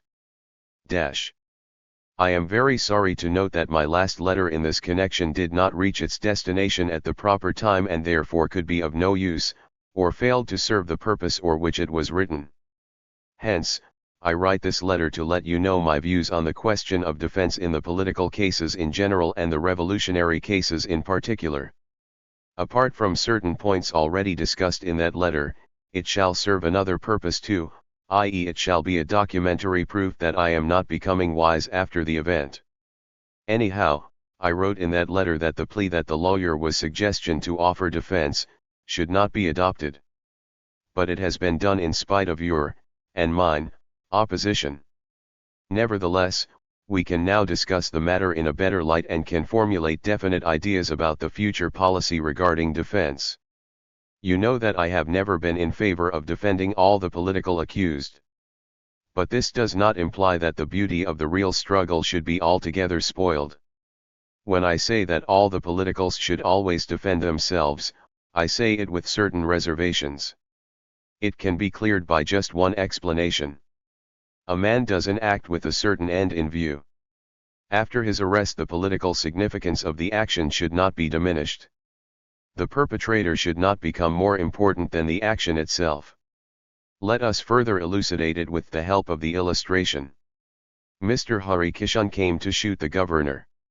I don't want only to discuss the ethical side of the action. I want only to discuss the political side of the case. The man was arrested. Unfortunately, some police official had died in the action. Now comes the question of the defense. Well, when fortunately the governor had escaped, there could be a very beautiful statement in his case, i.e., the statement of actual facts as was made in the lower court. And it would have served the legal purpose too. The wisdom and ability of the lawyer depended on his interpretation of the cause of the sub-inspector's death. What did he gain by saying that he did not intend to kill the governor and only wanted to warn him, and all that sort of thing? Can any sensible man imagine even for a moment the possibility of such a design? Had it any legal value? Absolutely none. Then, what was the use of spoiling the beauty of not only the particular action but also the general movement? Warning and futile protests cannot go on forever. The warning has once been given long ago. The revolutionary struggle had begun in right earnest so far as the strength of the revolutionary party allowed. Viceroy's train action was neither a test nor a warning. Similarly, Mr. Hari Kishan's action was part of the struggle itself, not a warning. After the failure of the action, the accused can take it in purely sportsmanlike spirit. The purpose having been served, he ought to have rejoiced in the lucky escape of the governor. There is no use of killing any one individual. These actions have their political significance in as much as they serve to create a mentality and an atmosphere which shall be very necessary to the final struggle. That is all. Individual actions are to win the moral support of the people. We sometimes designate them as the propaganda through deed. Now, the people should be defended but subject to the above consideration. This is after all a common principle that all the contending parties always try to gain more and to lose less. No general can ever adopt a policy in which he may have to make a greater sacrifice than the gain expected. Nobody would be more anxious to save the precious life of Mr. Hari Kishan than myself. But I want to let you know that the thing which makes his life precious should by no means be ignored. To save the lives at any cost, is not our policy. It may be the policy of the easy chair politicians, but it is not ours. Much of the defense policy depends upon the mentality of the accused himself. But if the accused himself is not only afraid of shrinking but is as enthusiastic as ever, then his work for which he risked his life should be considered first, his personal question afterwards. Again, there may be some sort of confusion. There may be cases where the action is of no general importance in spite of its tremendous local value. There the accused should not be sentimental as to admit the responsibility. The famous trial of Nirmal Kantrai would be the best illustration. But in cases like the where it is of such political importance, the personal aspect should not be attached greater value than the political one. If you want to know my frank opinion about his case, let me tell you frankly that it is nothing short of the political murder of an incident of historic importance at the altar of professional vanity. Here I may point out one thing more, that the people responsible for this strangulation of the case, having realized their blunder and having become wise after the event in not daring to shoulder their responsibility, are trying to belittle the beauty of the marvelous character of our young comrade. I have heard them saying that Mr. Hari Kishan shirked to face it boldly. This is a most shamefaced lie. He is the most courageous lad I have ever come across. People should have mercy upon us. Better ignored than demoralized and degraded but well looked after. Lawyers should not be so unscrupulous as to exploit the lives and even deaths of young people who come to sacrifice themselves for so noble a cause as the emancipation of the suffering humanity. I am really. Otherwise, why should a lawyer demand such an incredible fee as has been paid in the above case? In the sedition cases, I may tell you the limit to which we can allow the defense. Last year when one comrade was prosecuted for having delivered a socialistic speech and when he pleaded not guilty to that charge, we were simply astounded. In such cases we should demand the right of free speech. but where such things are attributed to one he has not said and are contrary to the interests of the movement, deny. Thought in the present movement the Congress has suffered for having allowed its members to go to jail without defending themselves. In my opinion that was a mistake. Anyhow, I think if you read this letter along with my previous one, you will come to know very clearly my ideas about the defense in political cases. In Mr. Hari Kishan's case, in my opinion, his appeal should be filed in the High Court without fail and every effort should be made to save him. I hope both these letters indicate everything I want to say on this subject. 1. Here some words are evidently missing. Last petition. Last petition. 2. The Punjab Governor. Sir. With due respect we beg to bring to your kind notice the following. That we were sentenced to death on October 7, 1930 by a British court, L.C.C. Tribunal, constituted under the S.P. Lahore Conspiracy Case Ordinance, promulgated by the H.E. the Viceroy, the head of the British Government of India, and that the main charge against us was that of having waged war against H.M. King George, the King of England. The above-mentioned finding of the court presupposed two things. Firstly, that there exists a state of war between the British nation and the Indian nation and, secondly, that we had actually participated in that war and were therefore war prisoners. The second presupposition seems to be a little bit flattering, but nevertheless it is too tempting to resist the desire of acquiescing in it. As regards the first, we are constrained to go into some detail. Apparently there seems to be no such war as the phrase indicates. Nevertheless, please allow us to accept the validity of the presupposition taking it at its face value. But in order to be correctly understood we must explain it further. Let us declare that the state of war does exist and shall exist so long as the Indian toiling masses and the natural resources are being exploited by a handful of parasites. They may be purely British capitalist or mixed British and Indian or even purely Indian. They may be carrying on their insidious exploitation through mixed or even on purely Indian bureaucratic apparatus. All these things make no difference. No matter, if your government tries and succeeds in winning over the leaders of the upper strata of the Indian society through petty concessions and compromises and thereby cause a temporary demoralization in the main body of the forces. No matter, if once again the vanguard of the Indian movement, the Revolutionary Party, finds itself deserted in the thick of the war. No matter if the leaders to whom personally we are much indebted for the sympathy and feelings they expressed for us, but nevertheless we cannot overlook the fact that they did become so callous as to ignore and not to make a mention in the peace negotiation of even the homeless, friendless, and penniless of female workers who are alleged to be belonging to the vanguard and whom the leaders consider to be enemies of their utopian nonviolent cult which has already become a thing of the past, the heroines who had ungrudgingly sacrificed or offered for sacrifice their husbands, brothers, and all that were nearest and dearest to them, including themselves, whom your government has declared to be outlaws. No matter, it your agents stoop so low as to fabricate baseless calumnies against their spotless characters to damage their and their party's reputation. The war shall continue. It may assume different shapes at different times. It may become now open, now hidden, now purely agitational, now fierce life and death struggle. The choice of the course, whether bloody or comparatively peaceful, which it should adopt rests with you. Choose whichever you like.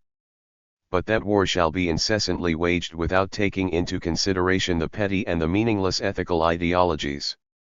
It shall be waged ever with new vigor, greater audacity and unflinching determination till the socialist republic is established and the present social order is completely replaced by a new social order, based on social prosperity, and thus every sort of exploitation is put an end to and the humanity is ushered into the era of genuine and permanent peace. In the very near future the final battle shall be fought and final settlement arrived at. The days of capitalist and imperialist exploitation are numbered. The war neither began with us nor is it going to end with our lives. It is the inevitable consequence of the historic events and the existing environments. Our humble sacrifices shall be only a link in the chain that has very accurately been beautified by the unparalleled sacrifice of Mr. Das and most tragic but noblest sacrifice of Comrade Bhagavaticharan and the glorious death of our dear warrior Azad. As to the question of our fates, please allow us to say that when you have decided to put us to death, you will certainly do it.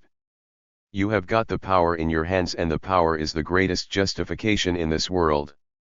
We know that the maxim "might is right" serves as your guiding motto. The whole of our trial was just a proof of that. We wanted to point out that according to the verdict of your court we had waged war and were therefore war prisoners. And we claim to be treated as such, i.e., we claim to be shot dead instead of to be hanged. It rests with you to prove that you really meant what your court has said. We request and hope that you will very kindly order the military department to send its detachment to perform our execution. Yours, Bhagat Singh. Introduction to Dreamland.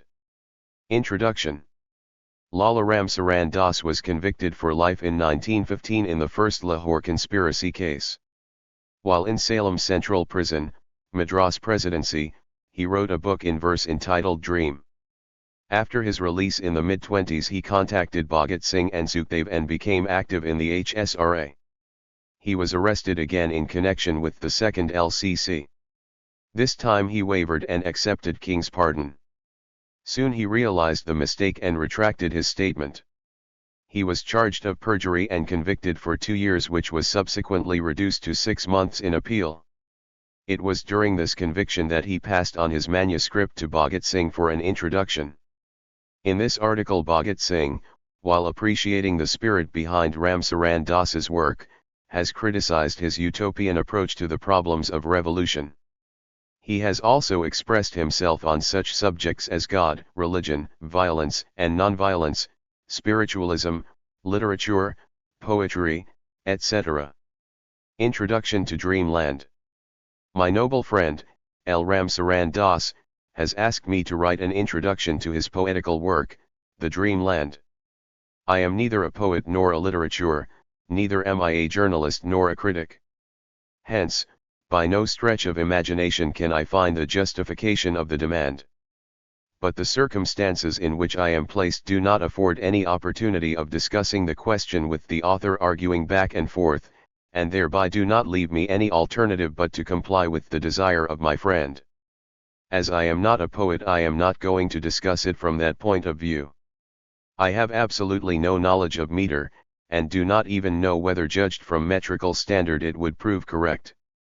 Not being a literature, I am not going to discuss it with a view of assigning to it its right place in the national literature. I, being a political worker, can at the utmost discuss it only from that point of view. But here also one factor is making my work practically impossible, or at least very difficult. As a rule, the introduction is always written by a man who is at one with the author on the contents of the work. But, here the case a quite different. I do not see eye to eye with my friend on all the matters. He was aware of the fact that I differed from him on many vital points. Therefore, my writing is not going to be an introduction at all. It can at the utmost amount to a criticism, and its place will be at the end and not in the beginning of the book. In the political field, the Dreamland occupies a very important place. In the prevailing circumstance, it is filling up a very important gap in the movement. As a matter of fact, all the political movements of our country that have hitherto played any important role in our modern history, had been lacking the ideal at the achievement of which they aimed. Revolutionary movement is no exception. In spite of all my efforts, I could not find any revolutionary party that had clear ideas as to what they were fighting for, with the exception of the Ghadar Party, which, having been inspired by the USA form of government, clearly stated that they wanted to replace the existing government by a republican form of government. All other parties consisted of men who had but one idea, i.e., to fight against the alien rulers. That idea is quite laudable but cannot be termed a revolutionary idea. We must make it clear that revolution does not merely mean an upheaval or a sanguinary strife. Revolution necessarily implies the program of systematic reconstruction of society on new and better adapted basis, after complete destruction of the existing state of affairs.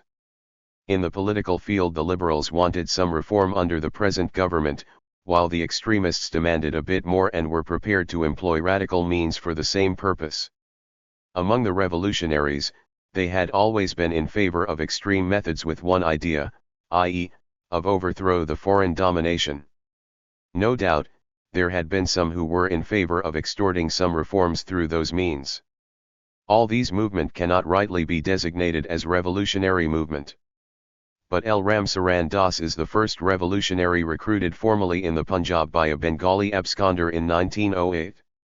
Since then he had been in touch with the revolutionary movements and finally joined the Ghadar party, but retaining his old ideas that people held about the ideal of their movement. It has another interesting fact to add to its beauty and value.